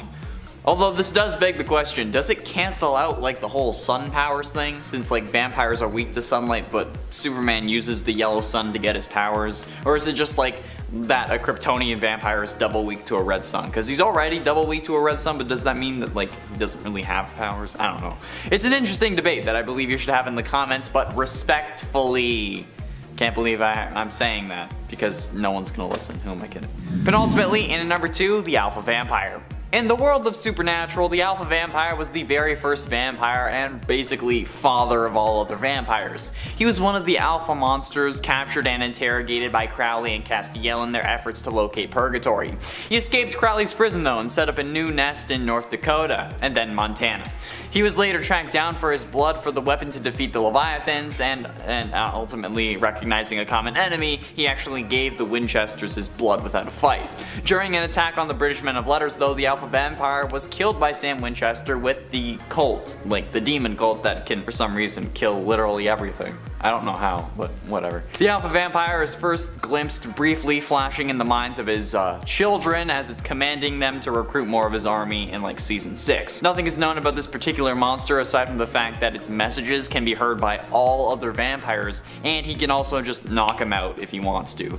Dean ends up seeing this vision while he is infected, but yeah, the daddy of all other vamps? That's a powerful boy. Finally, in at number 1, Varney. Varney was a human or Gigantopithecus sorcerer that once lived in like 10,000 BC. Varney served in the cult of the Darkholders under Thusla Doom. Injured due to the actions of King Kull of Volscia, a dying Varney was transformed into a vampire by sorcerers of the pre-cataclysmic Atlantis, because he was born in Atlantis. He allegedly was the last survivor among the vampires created in Atlantis before the Great Cataclysm, and ruled over Earth's vampires. But in 1459, tired of his ages-long existence, Varney chose Dracula as his successor and Lord of Earth's vampires, and imparted much of his supernatural power to him by forcing Dracula to drink his blood. Varney then committed suicide by exposing himself to direct sunlight. However, years later, Marie Laveau, desperate for vampire blood, had kidnapped Doctor Strange's friend Morgana Blessing and his brother Victor. Strange was about to deliver the spell page to Laveau when reason reasserted itself and he forever banished the page from Earth, basically. Laveau, possessing the Darkhold though, invoked a spell contained within for resurrecting the Lord of the Vampires. So yeah, the very first vampire of all time in the Marvel Universe, who killed himself with sunlight and then was resurrected, and also made Dracula, yeah, that's a number 1 for sure. There's no contest, even from the Alpha Vamp. No way. Kicking off the list at number 10, Mr. Sinister. Dr. Nathaniel Essex made his first debut in Uncanny X-Men 221. Now he's not that easy to forget once you take a glimpse at him, because he's kind of terrifying in every way. He's also obsessed with experimenting on mutants, and yes, that includes himself. He was obsessed with Darwin's theory of evolution, but he felt like they were shackled by too many moral constraints. Doesn't that sound lovely? It's off the bat. He couldn't get funding from the Hellfire Club, so he got together a group that he named the Marauders, and then he got them to kidnap people off the streets of London so he can then experiment on them. So dark already, the guy is twisted. He even tried to experiment on his son, who is no longer alive. This guy might be a little bit too twisted for the MCU, but he does bring back dead characters, so maybe he's a blessing in disguise. Number 9, Blastar. Making his first appearance in Fantastic Four issue 62, Blastar once was the ruler of Balur, a planet in the negative zone. The inhabitants of said planet were not a fan of this horrible ruling, so they voted him off the island. They revolted and sent him adrift into the cosmos. Now during that field trip in space, he bumped into Mr. Fantastic, who at that point was already on his way back to Earth with the Inhuman Triton. So Blastar followed them through the portal portal, teamed up with Sandman and fought the Fantastic Four. He ended up losing this battle and was sent back to his own dimension, which sounds like a win, but this was only the beginning. He then became king once again, but this time he expanded his territory. It also helped that this time around he stole Annihilus' cosmic control rod. This guy is pretty hardcore, and at one point in the comics, he tried to collect all the Infinity Stones before Thanos. Somebody tell Blastar he's a little bit too late for the MCU. And before we continue on with this list, you know the drill. If you're loving the content, or if you want a part 3, or if you're just liking the curls so far, give us a thumbs up. It really helps us out quite a bit, and then in turn, we can give you back as much as we can. You're the best, thank you so much. Right back to this list. Number 8, Shadow King. Making his first appearance in X-Men 117, the Shadow King is a multiversal manifestation of the Darkseid of the human consciousness spawned by the first nightmare. Doesn't that sound nice already? Sick. Amal Farouk was the leader of the underground syndicate located in the Thieves' Quarter in Cairo, Egypt. He's a powerful mutant who also happens to be a vessel for said Shadow King. Farouk was able to control everybody around him. It's pretty terrifying. He feeds on the shadows of your soul. So yeah, with Marvel veering off into the cosmic side of things, maybe we could see a Shadow King whenever the X-Men come into the picture. Now in the comics, before World War II, Amal Farouk worked with Baron von Strucker to try and destabilize Britain's political structure. So maybe he's been there the whole time. I kind of hope he's not though, because he's terrifying. Number 7, the Fallen One. First appearing in Thanos issue 11, the Fallen One was once a herald of Galactus, who of course we mentioned in part 1. Now the difference between later heralds of Galactus, this Fallen One was empowered by dark energy instead of cosmic radiation, which was the norm. So in turn, he was quite cruel. He was evil enough that Galactus himself had to imprison him. The Fallen One was also a sneaky one. He would often escape and then re-attack Galactus all over again. It was a vicious circle until Star-Lord came in and imprisoned the Fallen One into the Klin, that prison we see in the Guardians of the Galaxy. Now when the Klin was later destroyed during a conflict with Thanos and the Maker, the Fallen One again broke free, went back to Galactus, but this time Galactus teleported him back to Thanos. He's like, no, you go fight him, Mr. Crazy Guy, get out of here. Thanos ended up defeating him, but only because he tricked the Fallen One into igniting a gas giant. At this point, Thanos made him become a herald for himself, right? Might as well. The Fallen One can control black matter, which is a pretty big deal. He can use that matter to enhance his own speed, strength, durability, you name it. You wouldn't see him coming either, because he can travel at the same speed of light. Now, we just got Thanos out of the MCU, so let's never bring back his herald either. No thanks. Number 6, Spiral. Rita Wayward made her debut in Longshot issue 1. She's actually a loyal servant to the spineless Mojo that we mentioned in part 1 of this list. But it didn't always start that way, of course not. See, Ricochet Rita was once a professional stunt performer. She became friends with a guy named Longshot who was already from that Mojoverse. She was actually attacked by this insane version of herself called Spiral from the future. They fought, she won, and she thought that was the end of that problem. Now you gotta remember that, because it's for sure not the end. Rita actually decided to follow her heart and go back to that Mojoverse with her new boy toy, Longshot. And then when they get there, they're both captured by Mojo. Longshot's mind was wiped, now forgetting Rita, which is so sad already. But for Rita, it just gets worse. Mojo got his scientists to modify her mentally and physically, so now she has 6 arms, and her hair is also gray, and now, oh, she can also see other dimensions. She was like a twisted little version of Mojo, and she got trained in the dark arts of magic and body modification. And as you may have guessed, that future version of her was just that. Mojo sent her new and improved self to go back in time and attack her past self. It's just a nice loop of trouble. Number 5, Kid Omega. Quentin Quire made his first appearance in X-Men issue 134. He's been described as one of the most powerful telepaths right next to Jean Grey. And believe it or not, he was once also the host of the Phoenix Force. In his early super days, Quentin was one of Xavier's prize pupils, you know, until he put together the Omega Gang. He wasn't always a bad kid though. It's just on his birthday, when he was still young, he received a call from his parents to say that he was adopted. And honestly, if I got that gift on my birthday, I'd probably turn evil too. I don't blame the kid. This Omega Gang likes to handle humans the way that they feel like, you know, with violence and mutant monologues. He's been described as an Omega level telepath and telekinetic, so if mutants are too much for the MCU right now, Kid Omega surely won't be around for quite a while. Number 4, Overmind. First appearing in Fantastic Four issue 113, Overmind, aka Grom, was an Eternal born on the planet Young. He was a fierce gladiator whose job it was to prevent overpopulation. He conquered hundreds of worlds, he won thousands of fights, and he took out entire species. He's the champion of champions. Literally, the Eternals held the games to test everybody to see who the most powerful was, and Grom was the winner. He's the ultimate physical specimen of the Eternals, and part of me wants to meet him in the next Eternals movie, and part of me doesn't want to know what conquering planets and thousands of souls looks like either. Let's keep this guy in the books, definitely. Number 3, Juggernaut. Kane Marco made his first comic book appearance in X-Men issue 12. When Kane and Charles Xavier were serving together in the same unit, they were all under fire, so they had to run and take cover in a nearby cave. Now the cave was actually home to the lost temple of Sidorak. So just who is this Sidorak guy? And also, nice temple by the way. Sidorak is a powerful entity that is both a god and a demon. Best of both worlds, lovely. He was worshipped on Earth way back in the day, but was eventually banished to the Crimson Cosmos. Sidorak's gem contained all of its power, so when Kane stumbled across it and then decided to read the inscription, whoever touches this gem shall possess the power of the Crimson Bands of Sidorak. Henceforth, you who read these words shall become forevermore a human juggernaut. And then Kane turned into just that. Now we have Ryan Reynolds coming over from the Foxverse into the MCU, and I doubt they would bring over such a high caliber character like Juggernaut as well. He might be a little bit too soon for that. He would literally rip the Avengers apart also. We see Doctor Strange summon the Crimson Bands of Sidorak in Infinity War while the team is fighting Thanos on Titan, so never say never. Number 2, Proteus. Kevin McTaggart was the son of Moira McTaggart and her husband Joseph. Now the marriage was the opposite of healthy. Joseph was mentally and physically, and just an all-around horrible human being. So Moira got out of there. She didn't even tell Joseph that she was pregnant. The less he knows, the better, honestly. Just move on, get out of Dodge. So young Kevin and Moira soon lived together at her mutant research center off the coast of Scotland.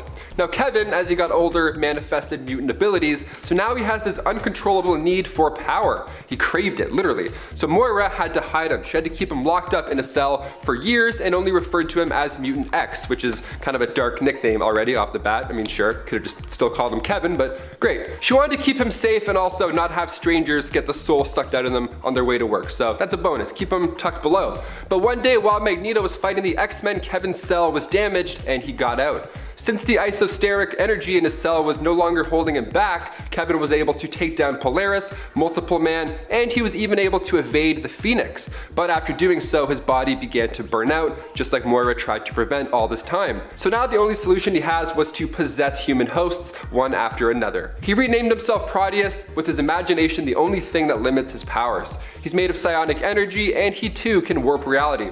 Every time he possesses a new host, he gets stronger and stronger and stronger, until eventually the host burns out, and then he warps to possess another poor soul. And finally, number 1, Amora the Enchantress. She made her first debut back in Journey into Mystery issue 103, and her relationship with Thor is... honestly, I'd kind of love to see this in live action, but I feel like we're quite far from this type of power in the MCU. So half the time she wants to take out Thor, and the other half she's trying to take him out to dinner. It's really a love-hate relationship. Now, Amora has a pretty sweet life before all this. She's got multiple mansions throughout all the 9 realms, and can make gold and diamonds with her tears. So even on a bad day, she's still getting rich.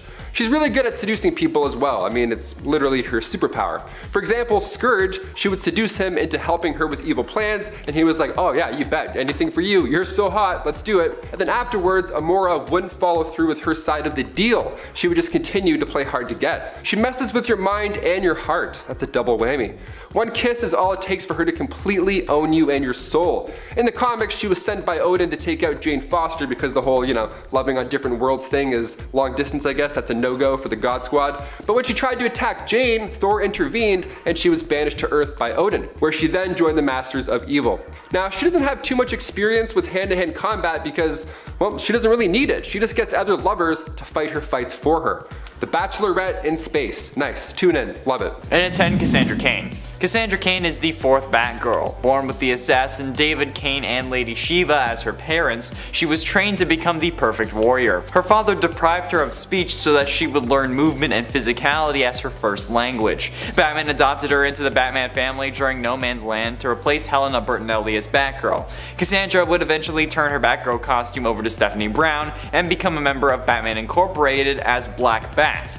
Trained by her father to be the ultimate weapon, Cassandra was not taught to speak. Instead, her father relied mostly on actions to communicate with her. He also cut her off from the outside world, only exposing her to anything or anyone other than him when absolutely necessary. As a result, the parts of her brain normally used for speech and language processing were trained so that she could read other people's movements and body language to recognize their thoughts without verbal communication, and predict with uncanny accuracy their next move in a fight. This also caused her brain to develop learning functions different from most, so it's like a form of dyslexia that hampers her ability to talk, read, and write. And at 9, Beast Boy. Beast Boy's parents, Mark and Mary Logan, were geneticists that would travel the jungles of the world to study their wildlife. Beast Boy was brought up in the jungles of Brazil, Africa, India, and several other places. The Logans became particularly interested in a rare species of green monkey, which honestly I understand. But the day they finally found them, something terrible happened. Beast Boy was bitten by one of these monkeys and contracted a serious illness called cicudia. To save him, his parents attempted to cure him with a new serum, which bestowed him with his iconic shape-changing abilities, and as a side effect, his skin, hair, and eyes all turned green. Beast Boy was originally the youngest member of Doom Patrol, however revealed in Homecoming, Mentos' harsh discipline and less than encouraging attitude finally alienated him from his surrogate family, and he stuck out on his own. Looking for a new place to live, he came to Jump City, where he encountered Robin, Starfire, Raven, and Cyborg. Afterwards, the 5 formed a new team of their own, the Teen Titans. And it ate Aqualad. Operating as Aqualad by his king's side as the first leader of the Teen Titans, he briefly worked under deep cover as the loyal lieutenant of his father, Black Manta, to bring down the Light and their partner. Eventually, King Orin retired his heroic duties and Calder took over the mantle of Aquaman, joined the Justice League, and became their leader by July of 2018. In February 2019, he officially stepped down as their leader, and Aqualad eagerly expected to become a member of the Justice League alongside Speedy, Robin, and Kid Flash. However, when it became clear that that wasn't happening, he decided to accompany Robin and Kid Flash to investigate Cadmus Labs. There they found the Genomorph Project and Superboy, whom they liberated. Aqualad, Kid Flash, and Robin set off on an unsanctioned mission to protect CEO Selena Gonzalez from the League of Shadows, but despite their best efforts, Gonzalez still vanished. And at 7, Miss Martian. When she first came to Earth, Miss Martian was a bubbly, exceptionally sweet, polite, and caring individual, although occasionally shy young Martian girl who longed to fit in on Earth and become a member of a team. However, being from Mars and having never really interacted with humans before, she was frequently unfamiliar with Earth's customs. She felt especially uncomfortable with her telepathy, as on Mars it's the prime form of communication, but on Earth it's not really a thing.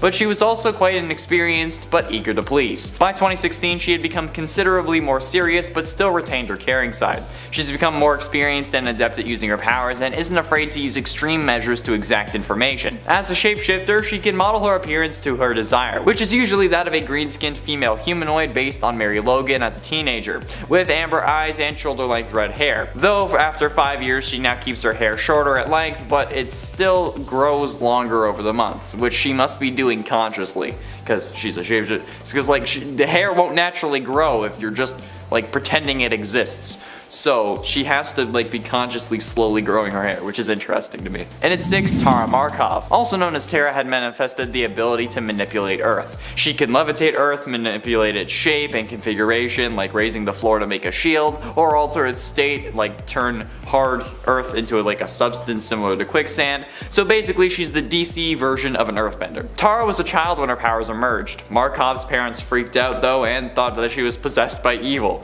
She was abandoned and forced to live in the streets eating out of dumpsters. So Deathstroke was contracted by Brother Blood, leader of Hive, and the Church of Blood. He eventually wanted Deathstroke to capture all of the Teen Titans for him.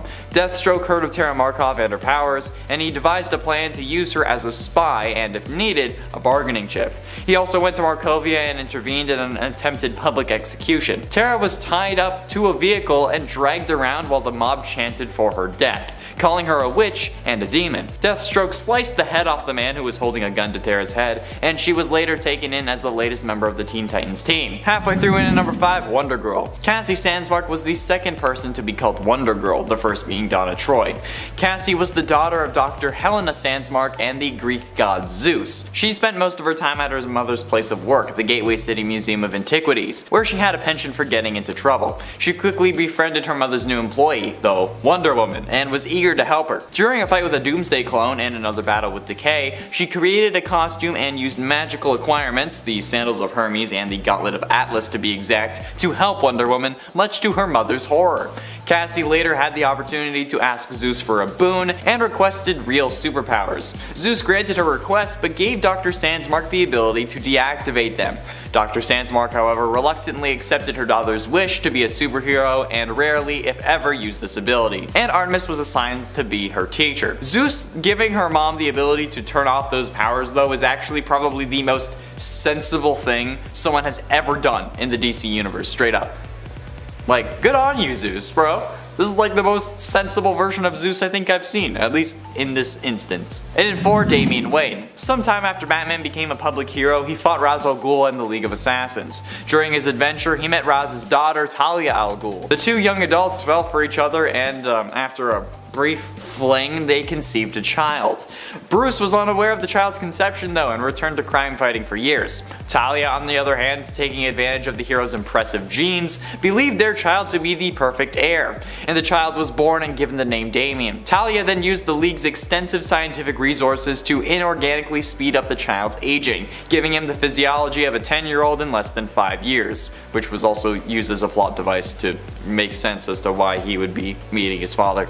Eventually though, when Talia deemed that Damian was ready, she allowed him to go to Gotham and meet his father, the Batman. Batman was surprised to learn that he had a secret son with a supervillain, but sought to learn more about the boy anyway. Despite his intense training to become a remorseless assassin, Damian was sympathetic to his father's vigilanteism in Gotham and volunteered to become his next sidekick. Batman agreed and granted Damian the mantle of Robin, his 4th ward to use the name, which should already kind of indicate the path of this thing kind of takes there, Damian, so maybe not serve yourself up as a human sacrifice for character building purposes next time. Getting close to the end, at number 3, Kid Flash. Bartholomew Bart Allen is a speedster from the year 2056 and the grandson of Barry Allen. When he came to the past, he joined the team under the name Impulse, and after Wally West's death, he took on the mantle of Kid Flash. He later joined the Outsiders. But given the dire situation that his time is in, Bart is serious and slightly jaded, who was greatly appreciative of his extended family in the past. Whether accidental or intentional, Bart constantly spoils information for people about the future, such as revealing Robin and Nightwing's identities to Beast Boy, and that Iris West Allen was carrying twins. This was also adapted into the CW show The Flash, where Bart and Nora are actually Barry's kids instead of grandkids, and they take on the name of the Tornado Twins over Dawn and Dawn, since they don't exist. I guess Flash writers thought that was a little too much. Penultimately, in at number 2, Raven. Raven, also known as Rachel Roth, is a superhero with magical abilities and a prominent member of the Teen Titans. Raven is a tele-empathetic, and she can teleport, send out her soul self, which can fight, like physically, manifest as a force field, manipulate objects and others as like with telekinesis, and it can also act as Raven's eyes and ears away from her body. Raven was born the half-breed daughter of a human mother named Angela Roth and the demon overlord Emperor Trigon. Eventually, she learned that Trigon was planning to come to her dimension and vowed to stop him. She initially approached the Justice League, which they refused on the advice of Zatanna, who sensed her demonic parentage. In desperation, she reformed the Titans as the new Teen Titans to fight against her father. The team was eventually able to defeat Trigon and seal him in an interdimensional prison. However, Raven still had to fight her father's influence because he wasn't actually completely destroyed, so she was still part demon. Yeah. And finally, in at number 1, Superboy. Superboy, aka Con-El or Connor Kent, yeah, you know why I mentioned that, was a genomorph, a binary clone of Superman and Lex Luthor, and a founding member of the Young Justice team. On February 25th, 2019, Superboy had revealed himself to the world and left the team in order to become a member of the Outsiders. After he became engaged to Miss Martian, the couple traveled to Mars to prepare for their upcoming wedding, but he historically sacrificed himself to protect the Martians from a gene bomb. Before this though, Aqualad, Robin, and Kid Flash discovered the Xenomorph Project and Superboy, whom they liberated. The 4 youths stood up to their mentors and declared that they were ready to prove themselves as heroes. While Batman considered their argument, Kid Flash and Superboy stayed with him. Together they faced the Terror Twins at the Central City Mall, and they formed a covert ops team where they were given their own headquarters in Mount Justice. And they were introduced to Miss Martian, which would ultimately lead to Superboy's death, so sorry bro. Kicking off the list at number 10, Matthew Malloy. While we're eagerly awaiting the arrival of mutants into the MCU, there's quite a few mutants that I wouldn't want hanging out near Peter, Ned, or MJ, like Matthew Malloy, for example. See, Matthew was a regular Joe living in Charleston, South Carolina, but all of a sudden Earth gets hit with a Skrull invasion. Gotta love Mondays in the Marvel Universe. Sick. Things escalate when his wife Jules is vaporized by a blast from said Skrull ship, and his home was also just toast. Just a complete tragedy from the start. Now, one depressing, dark, lonely year later, he sees his late wife's sister, and they finally catch up. And it's hard for Matthew, of course, to talk about this stuff. This is still just a year ago, so it's all very fresh. So he's feeling it, and that's when his mutant powers decided to manifest. He erupted with energy, sadly also ending the life of Jules' sister. Not looking good so far. And then while he's standing there in shock, Maria Hill's hologram shows up out of a drone, and she's like, "Are you okay? Are you a mutant? What are your powers? What's going on? Do you have Geico?" He's a little stressed out on what's happening, so he freaks out a little more. So she sends in a strike team, and this just caused him to release even more energy and take even more lives. S.H.I.E.L.D. ended up sending in an airstrike, and that ended the lives of Cyclops, Magic, and Matthew, but those powers were better than we thought, because Matthew came back to life. Immortality for the win. Next, he teleported to the Jean Grey school, where he then took the life of Emma Frost. Now, Tempest at this point decided the only way to take care of this beyond Omega level threat was to go back in time and make sure his parents never meet. Then we can avoid having this supervillain from exploding over and over again. There's a link there, page 10. Mutants are cool and all, but this is evidence of how a regular guy can be riddled with tragedy in the Marvel Universe. Imagine if Zemo got these powers, Civil War would be over in like 22 minutes. Number 9, Molecule Man. Owen Reese started his days out as a small, puny, ridiculously looking laboratory technician whose life changed forever one day at work. Also, that's how the Watcher described him. I'm not being mean. He's breaking down his origins to the Fantastic Four, and he's low-key roasting the guy the entire time. It's pretty great. He was working for Acme Atomic Corp, but one day he got distracted and made a mistake while making adjustments to that atomic machine. He was distracted because he was monologuing about how much his life sucks. He was like, "Oh, I'm just a nobody wearing green pants at work, boo-hoo, no one knows my name." And then in the middle of his pity party, he gets blasted with energy, but somehow he survives. His boss of 12 years calls him in the office, and he's like, "Hey, I heard about your accident, Mr. whatever your name is. We can't have that happen here. You're fired." Which, first of all, as far as lawsuits go, could you imagine? But Owen doesn't pack up and leave. No, instead, he pulls out a wand that can control his powers, and he turns Boss Man into a snow cone. He can now control every molecule in the universe, and like Reed Richards says, if a man can control molecules, he can control anything. Guy's really brilliant with that groundbreaking assessment. Thanks, Reed. And before we continue on with this list, if you want to go ahead and give this video a thumbs up. It's a lot of dark, tragic stuff going on here, so let's brighten the mood a little bit by doing a little hitting that button. Thanks so much, you guys are the best. Back to this list. Number 8, Mad Jim Jaspers. Old Jimmy J, okay, he made his first appearance in Daredevil's number 7 back in 1983. He was created by Alan Davis and Alan Moore, and when he first hit the pages, he was a British politician serving as Prime Minister of the United Kingdom. He was serving as a member of Parliament for Haslab West, and he wasn't a fan of superheroes either. He wanted to keep Britain safe, and superheroes crashing through buildings and punching each other in the back, no thanks. Sounds like the opposite of safety. They're old school, I get it. But he also wasn't alone. Many others agreed with him, and in turn, he won a general election. Only 2 issues after he's introduced, we find out he's a mutant with reality warping powers, who of course is also insane. He was just taking out other heroes so that he could rule secretly. Classic little twisty twist. He created and used this machine called the Fury, which hunted down superhumans. Meanwhile, he would be off committing crimes with his Alice in Wonderland themed gang. I know Disney loves crossovers, but I think this would be a little too weird. Number 7, Mephisto. In a list of villains too powerful for the MCU, clearly Mephisto is on that list. We thought he was going to be the one pulling the strings in WandaVision, but as the catchy theme song revealed, it was Agatha Harkness all along. Mephisto made his first full appearance in Silver Surfer issue 3, and he's been making deals with everybody since. Like when Spider-Man revealed his identity in the Civil War storyline, that led to a bullet striking Aunt May, so he offers Peter a deal while Aunt May is dying in the hospital. The world will forget Peter Parker is truly Spider-Man, but in turn Mephisto gets his marriage. It's kind of like Shrek 4, but way more fun. And this movie's probably gonna make way more money than Shrek 4. I mean, maybe, hopefully, I hope. That is it. You don't even need to be a superhero to have an eventful night with Mephisto either. Like in Journey into Mystery issue 627, he would show up to a random pub and he tells the bartender a story, and if you listen to his tale, he'll give you a nice fat tip. But if you slip up, things can get pretty ugly. Next time you get that really annoying regular at your bar, just think, it could literally be the devil and be a lot worse. Consider yourself lucky. Number 6, Vulcan. The younger brother of both Cyclops and Havoc, Gabriel Summers made his first appearance in X-Men Deadly Genesis. Before Catherine Summers even had a chance to give birth to the third child, he was transferred into an incubation accelerator, so he grew up real quick. After this, he was sent to Earth to work for Eric the Red, but luckily he didn't stick around to let that happen too long. He changed his name quickly from Gabriel to Kid Vulcan, which sounds way cooler already, but was also inspired by Roman mythology. I guess the other names already belong to DC characters. But Xavier eventually met him, and because of his mental powers, he knew that this boy was a relative to the Summers family. Vulcan had forgotten about his history at this point as well, but he suited up with Petra, Darwin, and Sway, and together they rescued the original X-Men. It wasn't easy though. Cyclops thought Vulcan had died when the island decided to fight back. Vulcan is an Omega level mutant, and he's also insane. What a jazzy combo.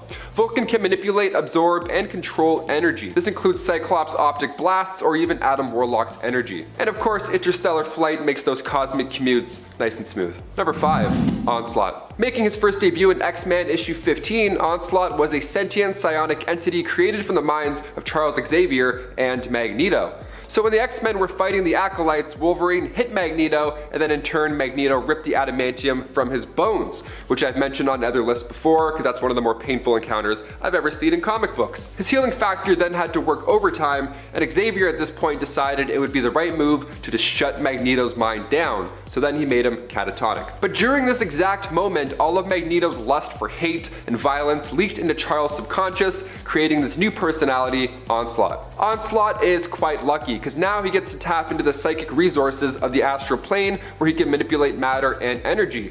I mean, let's get X-Men into the MCU first, and then we'll start talking about evil mashups and swaps. Number 4, Mojo. Making his first debut in Longshot issue 3, Mojo is known for using Earth as forms of TV entertainment for the universe. Just like the team over here at Top 10 Nerd, the more views he gets for this interdimensional TV show, the more powerful he gets as well. So if you didn't hit that like button, now you really have to. So in the 1992 issue titled Mojo's Media Madness, he had this wild storyline where Mojo gets Rogue, Cyclops, Beast, and Wolverine, and they all think that they're characters from The Wizard of Oz.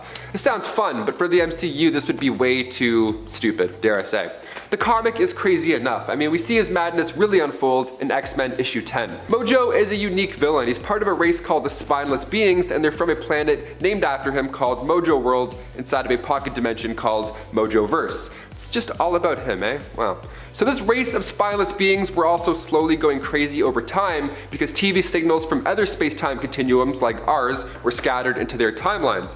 He's a powerful sorcerer. We're not exactly sure just how far his magic can go. We'll stick to watching these guys on our TV rather than having them sucked into a interdimensional Netflix, you know? That sounds better. Number 3, Apocalypse. Making his first steps in Marvel graphic novel issue 17 and then making his first full appearance in X Factor issue 5, Apocalypse was born nearly 5,000 years ago at the edge of the Valley of the Kings in ancient Egypt. He was abandoned by his tribe because of the fact that he looked different. He had the Blue Man Group avatar vibe going on, so they left the child. How mean. Later on, he was raised by the nomads with the idea that only the strong survive. So already such a tragic childhood. Now in the desert, along came Baal of the Crimson Sands, leader of the Sandstormers, and he saw this kid crying and he also saw potential, because clearly he was different. So he named him An-Sabanur, which translates to Morning Light. He grew up becoming the most feared in the land, and eventually Baal led him to Ramatut's time ship in an underground tomb. Now Baal didn't survive this cave expedition, but Nur was now determined to be anything but an abused worker. Now he wanted revenge on Ramatut, the pharaoh ruler. And after being thrown into a pit of snakes, Nur grew in size and strength, easily defeating all the guards before finally declaring himself Apocalypse. We had this guy already in the Foxverse, but it didn't feel too great. I think we should let that wound heal a bit before bringing him into the MCU with the X-Men. Maybe like 8 years, then we'll talk. Number 2, MODOK. Making its first appearance in Tales of Suspense issue 93, MODOK was created by Dr. George Tarleton. He had worked with the team recently to create the Cosmic Cube, but the scientist supreme, Lyle Getz, figured the next logical step was figuring out a way to understand the powers inside said cube. We see this happen a little bit in the MCU. So enter Project MODOK, yes, spelled with a C at the end instead of a K. That's important, you gotta remember that. MODOK stood for Mental Organism Designed Only for Computing. It sounds like a high-tech series, sounds perfect. What a great way to analyze and probe this cosmic cube. So they grabbed that scientist George that I mentioned and altered him into this big-headed supercomputer. That's when things start to go south, obviously. With a brain too big for his body, they had to give him a hover chair, which is referred to as the Doomsday Chair. Already this is downhill. This scientist did not know that with great power comes great responsibility, so it wasn't long before MODOK overtook his masters, changed that last letter from a C to a K, making his new, more suitable name for the list, MODOK, Mental Organism Designed Only for Killing. He's the big bad in the new Avengers game that's not too good, but it's still worth a play, and yes, he's as crazy as it sounds. And finally, number 1, Galactus. Wielder of the power cosmic, this one has to eat planets in order to survive. Yummy. We saw him in Fantastic Four, Rise of the Silver Surfer. Well, I mean, we saw a cloud that sort of looked like him, I guess. Galactus, the Devourer of Worlds. Let's talk about him. The Great Destroyer made his first appearance in Fantastic Four issue 48. He's the sole survivor of the 6th incarnation of the multiverse. But originally, he was a humanoid named Galan, born on a previous version of Earth called Planet Ta. It was a paradise whose civilization was much more advanced than any other in the universe at the time, which sounds quite lovely. But when the cosmos were soon ending the embodiment of the 6th infinity, the sentience of the multiverse approached Galan and merged with him. So now Galactus resides in the 7th iteration of his universe, which is home to our Earth 616. He's extremely powerful. He once ate all the Infinity Stones, so maybe we'll just keep them hidden in case he's off his desk for now, just to be safe. And at 10, Hammerhead. Growing up, his father would berate him for speaking Italian in their Russian household and would beat the boy with a hammer when punishing him. So, you know, Father of the Year right there. I guess that's kind of how he got the name. In school, he would later lie and say that he was Italian, only for a bully named Rico to reveal his lie and then steal the hat he wore, showing the ugly scars on his head from frequent hammer blows. Rico and his girlfriend would be the kills that Hammerhead needed to join the mob, though. Hammerhead convinced the mob that he was Italian, which was necessary since they didn't really accept inferior stock, as they would call it, and he eventually killed his father with a much bigger hammer than his father ever used on him. Poetic justice.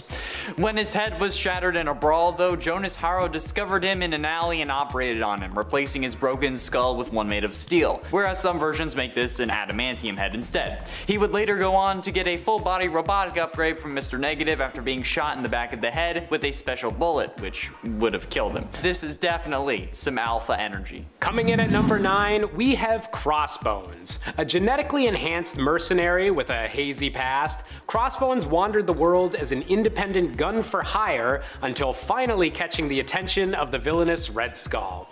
With proficiency in most forms of weapon known to man and a particular liking for stiletto blade enhanced gauntlets, Crossbones doesn't really have an ulterior motive or dreams of world domination, but rather will do whatever grisly task a supervillain is willing to pay him for, such as the time at the end of Civil War where he took advantage of the chaos and seemingly assassinated Captain America. Whatever the nasty job, Crossbones is willing to do it, and that's what makes him such a dangerous villain. And it ate Silvermane. As a teacher, Silvio Manfredi joined a criminal organization known as the Magia. With his cunning and superior fighting skills, Manfredi rose to the top of the Magia's ranks. He later became the head of a family, which in mob terms just meant a group of loyal members, not actually like related or anything. By creating gang wars, he increased the power of the Manfredi family, and in the process he also increased the power of the Magia as a whole, which pleased his superiors, obviously, because more power, it's more power. Manfredi also married a woman named Catherine and fathered a son, but when he was middle-aged, his hair became white, which led to the nickname that he grew to accept, Silvermane. Crime fighters Cloak and Dagger decided to take down Silvermane because of his role in illegal drug trafficking in New York City. Dagger attacked Silvermane and nearly killed him using her powers. However, doctors saved Silvermane's life by transporting his brain, most of his head, and other vital organs into a robotic body that would then provide him with superhuman strength, which is nuts and exactly why we shouldn't try and put our brains in robots. I've been saying this since this list. Don't do it. Coming in at number 7, we have Boomerang. Originally hailing from Australia and given his identity as a stereotypical joke by an offshoot of Hydra, Boomerang has no actual superhuman abilities, just an incredibly gifted throwing arm that has been utilized over the years to throw more and more intricate, high-tech boomerangs. Best known as a thorn in Spider-Man's side and one of the founding members of the superior foes of Spider-Man, Boomerang would eventually begin to have a change of heart after becoming Peter Parker's roommate and getting a bit too over his head with his relationship to the Kingpin. Nevertheless, Boomerang's incredible accuracy and the quality of his high-tech gadgets means that he's not a villain to underestimate. And at 6, Tombstone. Lonnie Lincoln was born and raised in Harlem, New York. He had a congenital disorder characterized by the complete absence of pigment in his skin, which made him an outcast among the children his age. He also had a problem with his vocal cords, making him speak in whispers. The only student who didn't ostracize Lincoln was aspiring reporter Joe Robinson, causing Lonnie to misconstrue this lack of hostility as a token of friendship. 8 years after their senior year, Tombstone had grown to become a mob enforcer in Philadelphia, where Robertson happened to work as a reporter. When Lincoln tried to kill crime boss Saulsy Montana, his employee witnessed the murder and contacted the newspaper where Robbie worked. Robbie was about to meet with Hipper when Tombstone killed him and arrived at their point of meeting, only to find Tombstone taunting him with the man's corpse. Tombstone let Robbie go though, just because they used to be friends, but later taunted him on the phone, prompting Robbie to flee with his wife back to New York, where he became an acclaimed reporter for the Daily Bugle. This dude is freaking messed up, and if you've seen him in like the 90s Spider-Man cartoon, that version's even freakier. Coming in at number 5, we have Typhoid Mary. A very powerful mutant with multiple personality disorder, Mary is capable of telekinesis, telepathy, and manipulating fire when under the influence of her more violent Typhoid and Bloody Mary personas. Her transformations between personalities are so intense that even Daredevil was not able to tell after encountering 2 personalities that they were the same person, despite his increased senses supposedly being immune to her trickery.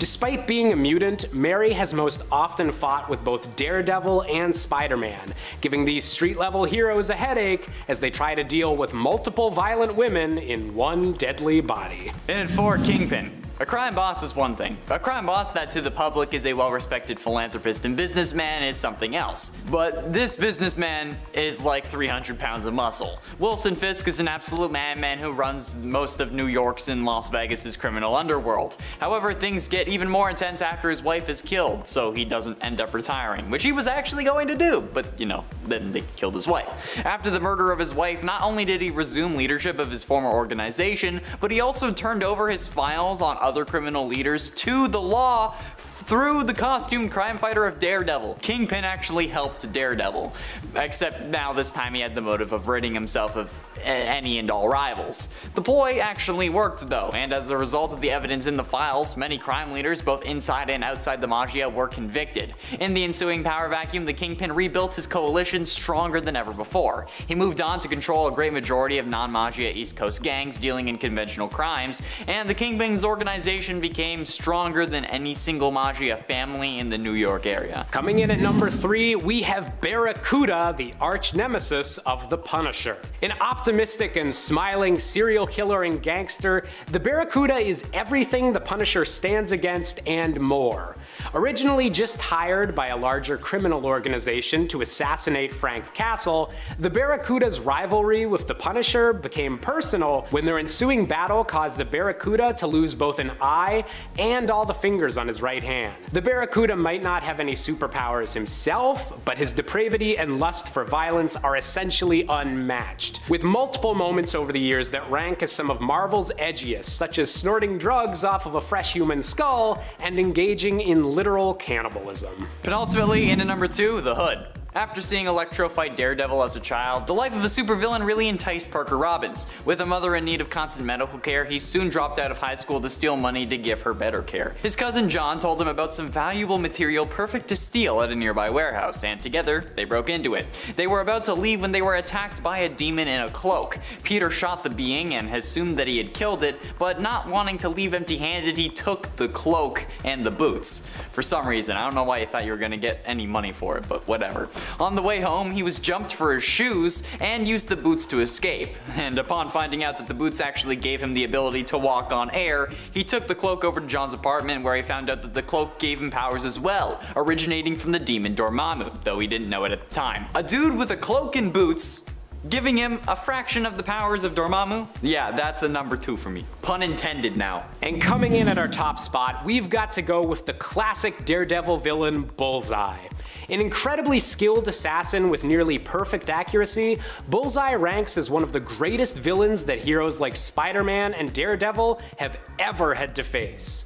Bullseye was responsible for the death of Elektra and appears to have zero regard for life or any sense of moral goodness, with even other members of the Dark Avengers being disgusted at his lust for murder when he was briefly a member of their team. While Bullseye often finds himself under the employ of characters such as the Kingpin or Norman Osborn, his rather unique powers and his complete lack of empathy make him potentially the most deadly street-level villain of all. And it said Midnighter. Midnighter, alongside his future husband Apollo, was part of the top secret Stormwatch team created by the first Weatherman, Henry Bendix. Nobody but Bendix himself knew of the team's existence. Bendix built them as superhumans, and when they donned their costumes and spoke their code names, their previous identities ceased to exist. Midnighter has the power to predict how a situation will happen before it starts. This allows him to run through a given situation millions of times in his mind, instantly covering every possible result before his first move is even made. He uses this information to predict the actions and or reactions of others, counteracting their moves almost before they even think to make them, effectively making Midnighter the greatest tactician in the history of mankind. Basically the good guy version of the Thinker. That's pretty cool. He could be Batman just because he knew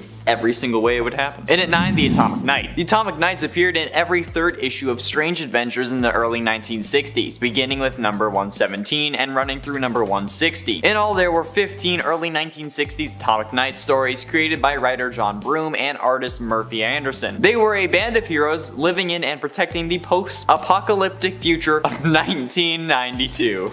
Yep, at that point it was the future. Following the catastrophic Hydrogen War of 1986, a petty tyrant named the Black Baron ruled a small section of the Midwestern United States with an iron fist. He was opposed by Sergeant Gardner Grail of the Atomic Knights, who wore medieval suits of armor that were impervious to the Baron's energy weapons, the armor having been irradiated in the war. Gardner Grail also has precognition, and wears a suit of armor that grants him enhanced speed, strength, endurance, and lets him blast energy, as well as being adaptable to other technology. And at 8, Akrita. Andrea's father was Bernardo Rojas, once a renowned leader in Central America who researched pre-Hispanic cultures at a university in Mexico. She lived alone with her cat named Zapata, named after one of the revolutionary leaders in Mexico. Akrita specialized in striking against organized crime. Every time she caught a perpetrator or helped avert a tragedy, she cited a literary quotation, or if she had the time, painted graffiti insulting or challenging the local authorities, which might hint at her being a bit of an anarchist, which honestly I'm kinda into. This character seemed to be kind of a Mexican Batman, and despite her anarchist tendencies, she often worked with another 2 Mexican superheroes, Iman and El Muerto. Together with these 2 allies and Superman, she once saved Mexico and the world from the total destruction from a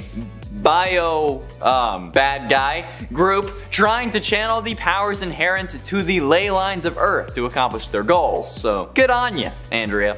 Good on you. And at 7, Jack-o'-lantern. The first Jack-o'-lantern is Daniel Cormac of Ireland, who was born to a poor farmer who was granted a magical lantern by an Irish fairy. Yep, that's how we're going with this. Cormac is a member of the Global Guardians, an international group of superheroes. His first recorded mission in Super Friends number 8 was to help Green Lantern dismantle a bomb in Ireland. Both Daniel Cormac and Marvin Noronza, the second Jack-o'-lantern, have a mystical lantern that gives them the power of flight, flame projection, teleportation, illusion casting, enhanced strength, and the ability to just create fogs. The power of the lantern is also its weakest at noon and gradually increases until its peak at midnight. Liam McHugh, the third Jack-o'-lantern, found a way to internalize the powers of the mystical lantern and no longer needs to carry it. So yeah. And at 6, Apollo. Essentially the Wildstorm universe's answer to Superman, Apollo is now technically a part of the DC superhero universe, like Wildstorm ever since the 2 universes converged following the events of Flashpoint. Apollo possesses many of the same powers as Superman, but with a few notable differences. Like Kal-El, Apollo possesses superhuman strength, flight, and near invulnerability. If you want some clarification as to just how impervious to damage he is, he's able to walk on the surface of the sun. Apollo also has the ability to shoot lasers from his eyes, derived from solar energy. But unlike Superman, and he can also release this energy from other parts of his body, including his hands and mouth. This dude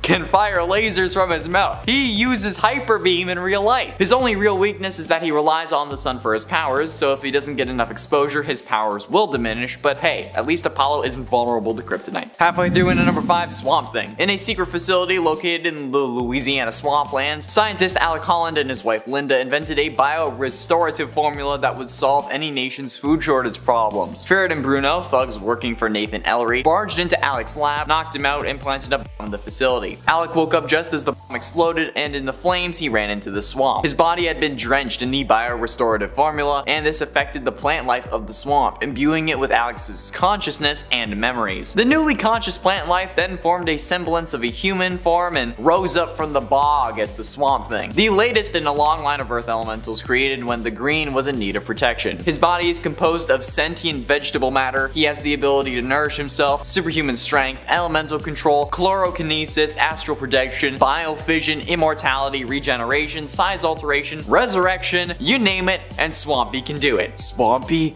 away! And in 4, Mr. Miracle. Mr. Miracle was scot-free, the god of escape in the New Gods mythology. A Genesian raised on Apocalypse, he defected with his lover Big Barda to Earth, where he used the skills he learned in escapology, both as a performance artist and in the Justice League of America. Originally, the boy scot-free was the son of High Father Isaiah, the ruler of New Genesis. However, as a part of a diplomatic move to stop a destructive war against the planet Apocalypse, High Father agreed to an exchange of children with his enemy Darkseid. In doing so, he surrendered scot-free to the care of his enemy while he received his enemy's son Orion. This guy has new god physiology, okay, making him immortal, super strength, super durable, and giving him super agility. Plus, when utilizing his full godly potential, Mr. Miracle wields a cosmic energy field called Alpha Effect, which allows him to transverse through time and space, heal living beings, fully restore creatures back from death, and control energy to an almost boundless degree. Yep, you're on the list. Getting close to the end in at number 3, Jem, son of Saturn. After both his mother and teacher were killed by the White Martians, Jem stole a ship and escaped to Earth, in search of his lover Syra, who had fled there earlier. He arrives in Harlem, New York, and is befriended by an orphan named Luther Mankin. After a series of adventures with and without Luther, Jem eventually found Syra. They all then traveled to New Bok, a red Saturnian colony, but because he refused to take sides in a civil war on New Bok, Jem was disavowed and cast out by both factions. Dispirited, Jem and Luther returned to Earth, and given that Jem is a form of Martian in a sense, his Saturnian physiology gives him flight, metamorphosis, physiokinesis, telekinesis, telepathy, energy projection, superhuman durability, superhuman stamina, and superhuman strength that allows him to match Martian Manhunter blow for blow. So I think this is a pretty worthy number 3. Penultimately, in at number 2, Karate Kid. Karate Kid is actually Val Armour, a superhero from the future and also a member of the Legion of Superheroes. He is a master of every form of martial arts to have ever been developed by the 30th century. The extent of his skill was so great that he could severely damage various types of hard material with a single blow, and was briefly able to hold his own against Superboy through the use of what he called super karate. So he already seems pretty legit. Val Armour was the son of Japanese greatest crime lord Kiaru Nozumi, also known as the Black Dragon. When he was born, his mother, an American secret agent known as Valentina Armour, tried to hide him from his father, but she failed to do so and was killed for her affront. Japan's biggest hero, Sensei Toshiaki, and the White Crane, eventually killed the Black Dragon for his crimes and then adopted the infant Val. He raised Val as if he were his own son and trained him in all manner of martial arts. Val became the youngest warrior ever to earn the title of samurai, and he went on to work for his local shogun. However, after trying his best and failing to please his supervisor, he quit and searched the galaxy for new forms of battle to master. That just goes to show you, people, appreciate your employees, otherwise they're gonna quit and go search the galaxy for new forms of martial arts, okay? And finally, in at number 1, Blue Beetle. Jamie Reyes was a relatively normal high school student from El Paso, Texas. His father ran a garage and his mother was a paramedic, and he had a little sister who was a total brat. Jamie hung out with his 2 best friends, Brenda and Paco, and he acted as like the mediator between the hardworking Brenda and the laid-back Paco. By both Brenda and Paco's accounts, he was a good friend, the kind of person who could just let them be themselves and would always make things better. Jamie aimed to help his father out in the garage, but Alberto turned him down, not wanting to see his son grow up too fast. Ted Cord, the second Blue Beetle, had come into possession of the Blue Beetle Scarab. The artifact which had given Dan Garrett, the first Blue Beetle, his powers. The Scarab had been presumed destroyed early in Ted's superhero career, but it was discovered intact in a pyramid in the Middle East. This is where Jamie gets his powers as well. What are those powers, you ask? The Scarab can and will use its powers of its own accord. Jamie, however, can override the Scarab if need be, and should Jeremy fall prey to mind-altering power, the Scarab will take control of the armor. So it will act on its own, and basically he's not mind control anymore because it's just the Scarab doing it, not actually him. Coming in at number 10, we've got Genie. We'll start with one that seems to cause some continuity clashes, but it's plenty entertaining anyway. Throughout the 2099 universe, we meet descendants and followers of heroes that made Marvel so famous. Great-grandchildren of classic heroes are all about, and oftentimes the original supers have died, disappeared, or become decrepit to fight crime. New folks come around to replace the old folks. It's the way of the world. However, in many Marvel stories, Doctor Strange manages to outlive all sorts of folks thanks to his magical abilities. This is not the case in 2099 though, as he's nowhere to be found. In his place is another person who goes by the name Strange, and this time it's a woman. Also known as Genie, or possibly Sorceress Supreme, this magical mistress realized she had magical abilities and worked to perfect them on her own. Idolizing her older brother, she followed him one day and witnessed him being attacked by Skrulls. Attempting to scare them away, she tried to conjure an illusion of a Lovecraftian monster and ended up actually summoning an eldritch monstrosity. This didn't end up well for anyone, as she ended up accidentally killing her brother. Whoops. From there on, she underwent more training and started helping other heroes in various capacities. With all sorts of powers fueled by the mystic arts, she can do a whole lot of wicked things. From healing injuries to teleportation to casting sleep spells, she's got it all under control. Plus, she is immune to timeline distortions, which proves to be helpful quite often. So don't mess with Mademoiselle Strange. Coming in at number 9, Deadpool. Wade Wilson who? Well, actually it seems that Wade is indeed still around, but in 2099 his daughter Warda has taken up the mantle, and she seems to enjoy torturing him, which is interesting. Add in a mother who was once queen of the undead and you've got one hell of a mix of powers. She has Wade's regenerative powers as well as some possible vampirism from her mother's side. Absolutely wild. To make her potentially even more effective, she doesn't seem to share her father's sense of humor. Less goofing around, less cracking wise, and more violence. The weapon proficiency is still there too.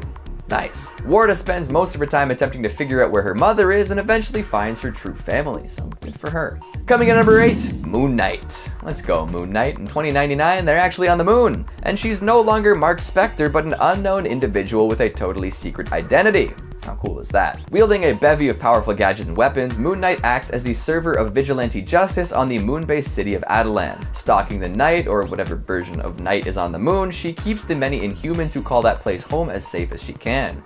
After accidentally wandering into the forbidden citadel of the Watcher, she convinces Uatu to let the Fantastic Four constructs to stick around longer until they've lived up to their former lives. Good on you, Moon Knight. Coming in at number 7, we've got Ghost Rider. To be honest, I'm a little disappointed that Nick Cage isn't the Ghost Rider in 2099. This implies that Hollywood's most controversial leading man doesn't make it until then, and that's just a shame. Thankfully, Ghost Rider is still wicked cool in the future and comes packing some new weapons and powers. Gone are the days that Ghost Rider is a literal magical skeleton flying around on his flaming motorcycle. In 2099, Vengeance got an update. Kenshiro Zero Cochran, computer hacker extraordinaire, ends up with his mind inside of an insanely powerful robot body.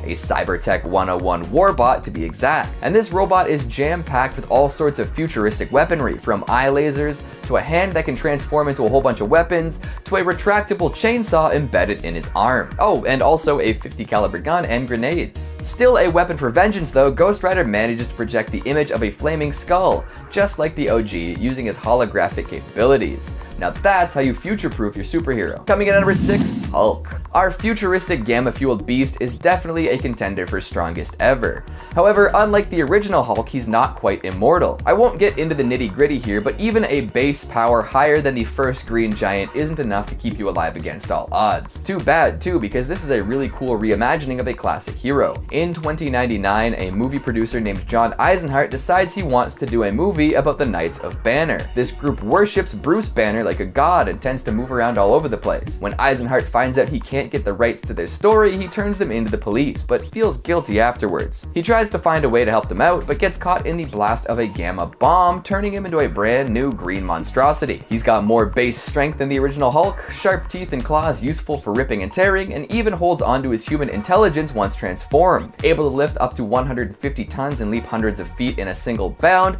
this version of the Hulk is a force to be reckoned with. Coming in number 5, we've got Thor. This might come as a bit of a surprise, but in the future, a lot of people worship superheroes, and a lot of the time, those who revere these supernatural figures are interested in attaining these godly powers for themselves. In 2099, a subset of people have decided to give themselves to Thor, mind, body, and spirit. Known as members of the Church of Thor, or Thorites, they all have the hallmarks of many other major religions, down to the places of worship and religious leaders. Cecil McAdams was a reverend of the Church of Thor, and was actually chosen to take up the mantle of the Norse god of thunder himself. Through technological advances and a whole lot of self-deception, McAdams ended up with almost identical powers to the god that he worshipped. This resulted in some less than stellar mental issues though, as he went a little power crazy and tried to rid an entire city of mortals. Coming in number 4, we've got Exodus. Born as Bennett du Paris back in the 1300s, this mutant is all about changing up the world order. He has and always will believe that mutants should be in charge of the world, with humans as the inferior race. This was true before 2099 and remains true in said futuristic world. Showing up after a long sleep, Exodus attempted to force his rule upon X Nation.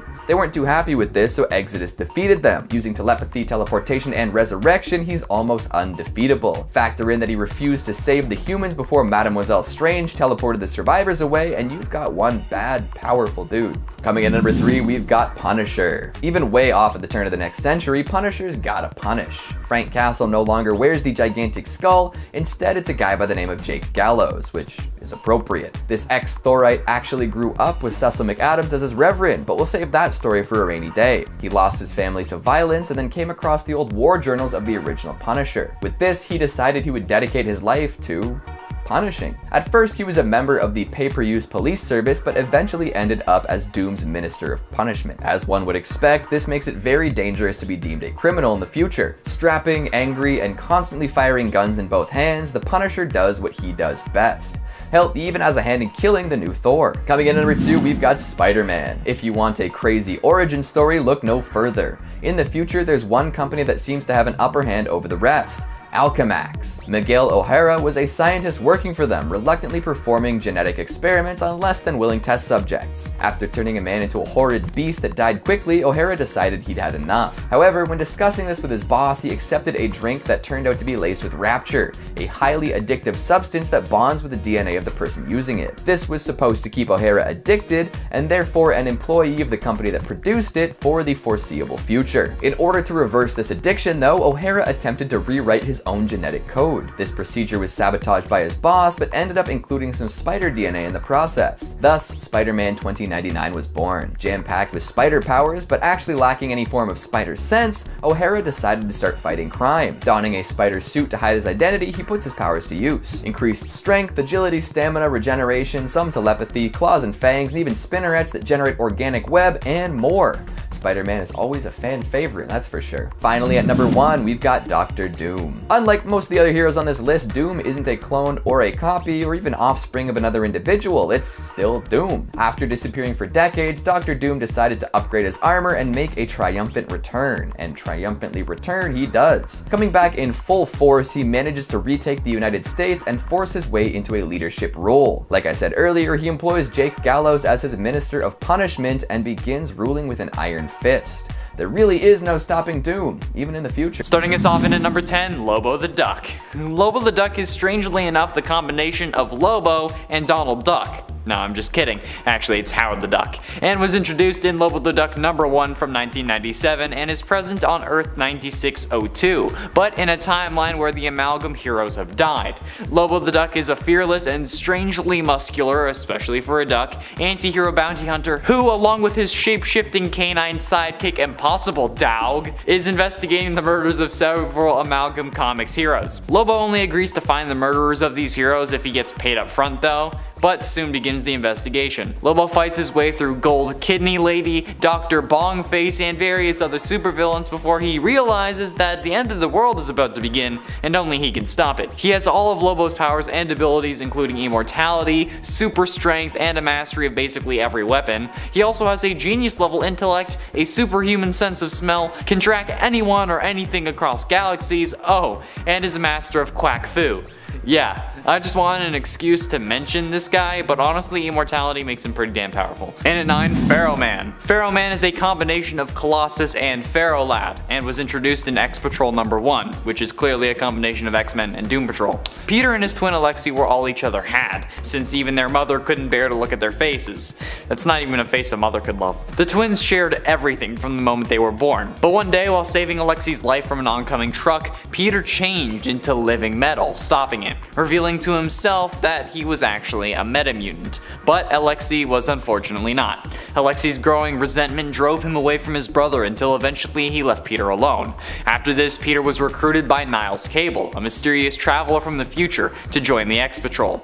In their first appearance in X-Patrol number 1, Pharaoh Man and his metamutant teammates became involved in the siege of Latkovia against Dr. Doomsday, a combination of Dr. Doom and Doomsday, which already sounds like Bad News Bears. He has all the powers of Colossus but can change into this form at will, like Pharaoh Lad. And at 8, Harold Stark. Harold Stark is a combination of Iron Man and Green Lantern, and was introduced in Iron Lantern number 1 in 1997. While making modifications to a stationary flight simulator, suddenly the simulator took off with Hal still inside. It seemed to be drawn to a crashed alien spaceship, but the simulator quickly lost power and crashed as well, but only yards from that spaceship. The crash left Hal in bad shape, with jagged metal piercing his chest, but nevertheless he made his way to that spaceship. That's resilience, where he found the corpse of an alien. In an effort to keep himself alive though, Hal used the alien technology in the ship to make a suit powered by the alien battery inside, which Hal noted looked remarkably like a lantern. Wearing this armor, Hal fought off the aliens who had shot down Romancer's ship, but was also seen by others, being called the Iron Lantern by the media.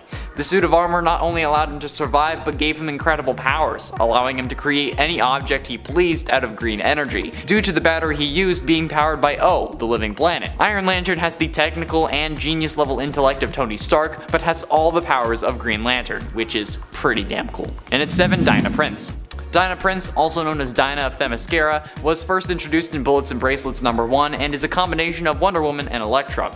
While still young, Dinah left Themyscira to explore man's world, leaving behind her family and her adopted sister Ororo. On her travels, she worked for the King of Wakanda, who gifted her adamantium bracelets. However, she later left to set up her own freelancing business in the US. There she met Trevor Castle and the two got married. At least, they were married until their infant son Ryan was mysteriously killed, and the emotional toll was too much. Both of them blamed themselves for not being able to save their son. They seemed to never plan on meeting again. However, Monarch brought the two together again and pitted them against Thanoside, a combination of Thanos and Darkseid. Yeah, he had perceived the Lord of Apocalypse was responsible for the fate of their son, but she discovered that Ryan was not dead, merely displaced in time, and had grown up to become Kanto. Knowing that their son was still alive, Dinah and Trevor seemed to restart their relationship. Dinah has the divine empowerment from Wonder Woman, giving her superhuman strength and durability, as well as a mastery over archery and hand-to-hand combat. And at 6, Logan Wayne. Logan Wayne is a combination of, obviously, Bruce Wayne and Logan, being first introduced in Marvel vs. DC number 3, the same issue where this universe was created. At 5 years old, after witnessing his parents' murder at the hands of an armed robber, Logan Wayne was sent to live with his uncle in Alberta, Canada. His uncle was a member of the Royal Canadian Mounted Police, and was ambushed and murdered by poachers a short time after his arrival in Canada. After the death of his uncle, Logan was sent to live in a home run by nuns, and as soon as he was old enough, he enlisted in the Royal Canadian Air Forces. Logan was submitted to the Weapon X Project, the Canadian Super Soldier program. It was here that Logan had adamantium bonded to his bones and learned of his metamutant nature. The Weapon X Project was terminated due to his failure, because Logan was ineffective as a weapon because he had a conscience. But this didn't stop him from being pretty damn badass. Having all the powers of Logan, as well as things like the Clawcopter and Clawmobile, this is in essence a superpowered Batman, which I think we all know is something to fear. Halfway through and at number 5, Robert Bruce Banner. Robert Bruce Banner is the combination of Bruce Banner and understandably Solomon Grundy, and was first introduced in Doctor Strange Fate number 1 as one of his aides. Bruce Banner was a scientist experimenting with radiation, when an experiment he was working on went horribly wrong. However, it fused him with the elemental entity known as Solomon Grundy. The fusion between Banner and Grundy became only known as the Skulk, and after a confrontation with Doctor Strange Fate, the Doc showed Skulk that he could keep him in his human form with use of magic. So in an effort to stay human, or at least be able to become human again, Skulk agreed to work as an agent for Doctor Strange Fate in return for the Doc keeping him in his human form. for most of the time. Skulk possesses all the powers and abilities of both Solomon Grundy and Hulk, and thanks to Doctor Strange Fate, Banner can shapeshift between his human form and his Skulk form at will, and since he possessed the same powers as Grundy, when he dies, he's reborn. But that's not even the craziest thing in this universe. And at 4, Blaze Allen. Speed Demon, first introduced in Speed Demon number 1, is, aside from what you might have called your ex to your girlfriends, a combination of Barry Allen and Johnny Blaze. Blaze Allen was a circus daredevil who sold his soul to become the first Speed Demon. Yes, there are actually multiple Speed Demons. The demon component, Etrigan, was also formerly Jay Garrick before the Night Spectre stole Jay's soul. You know, Jay Garrick. Earth 2 Flash. The Night Spectre approached Blaze and asked him to serve in his mission to collect souls from the most pure and most corrupt, which just seems weird to me, but okay, you do you. But Blaze Allen refused, so in an attempt to persuade him, at his wedding, Night Spectre stole Iris's soul. Blaze then accepted the bond, hoping to get Iris back, or at least ensure her safety. It didn't work. Speed Demon speaks only in rhymes, but is a speedster with a flaming skull head that can also breathe fire. Wally West, an amalgamation of Danny Ketch and obviously Wally West, was the next Speed Demon, who accepted the power in order to help his uncle Blaze get Iris back. It's funny, because in a couple of days I'm going on vacation and I'm making it my mission to try to convince at least one person to sell me their soul. Like, it's not actually gonna work, but I think it's gonna be funny if I can do it. Getting close to the end, in at number 3, White Witch.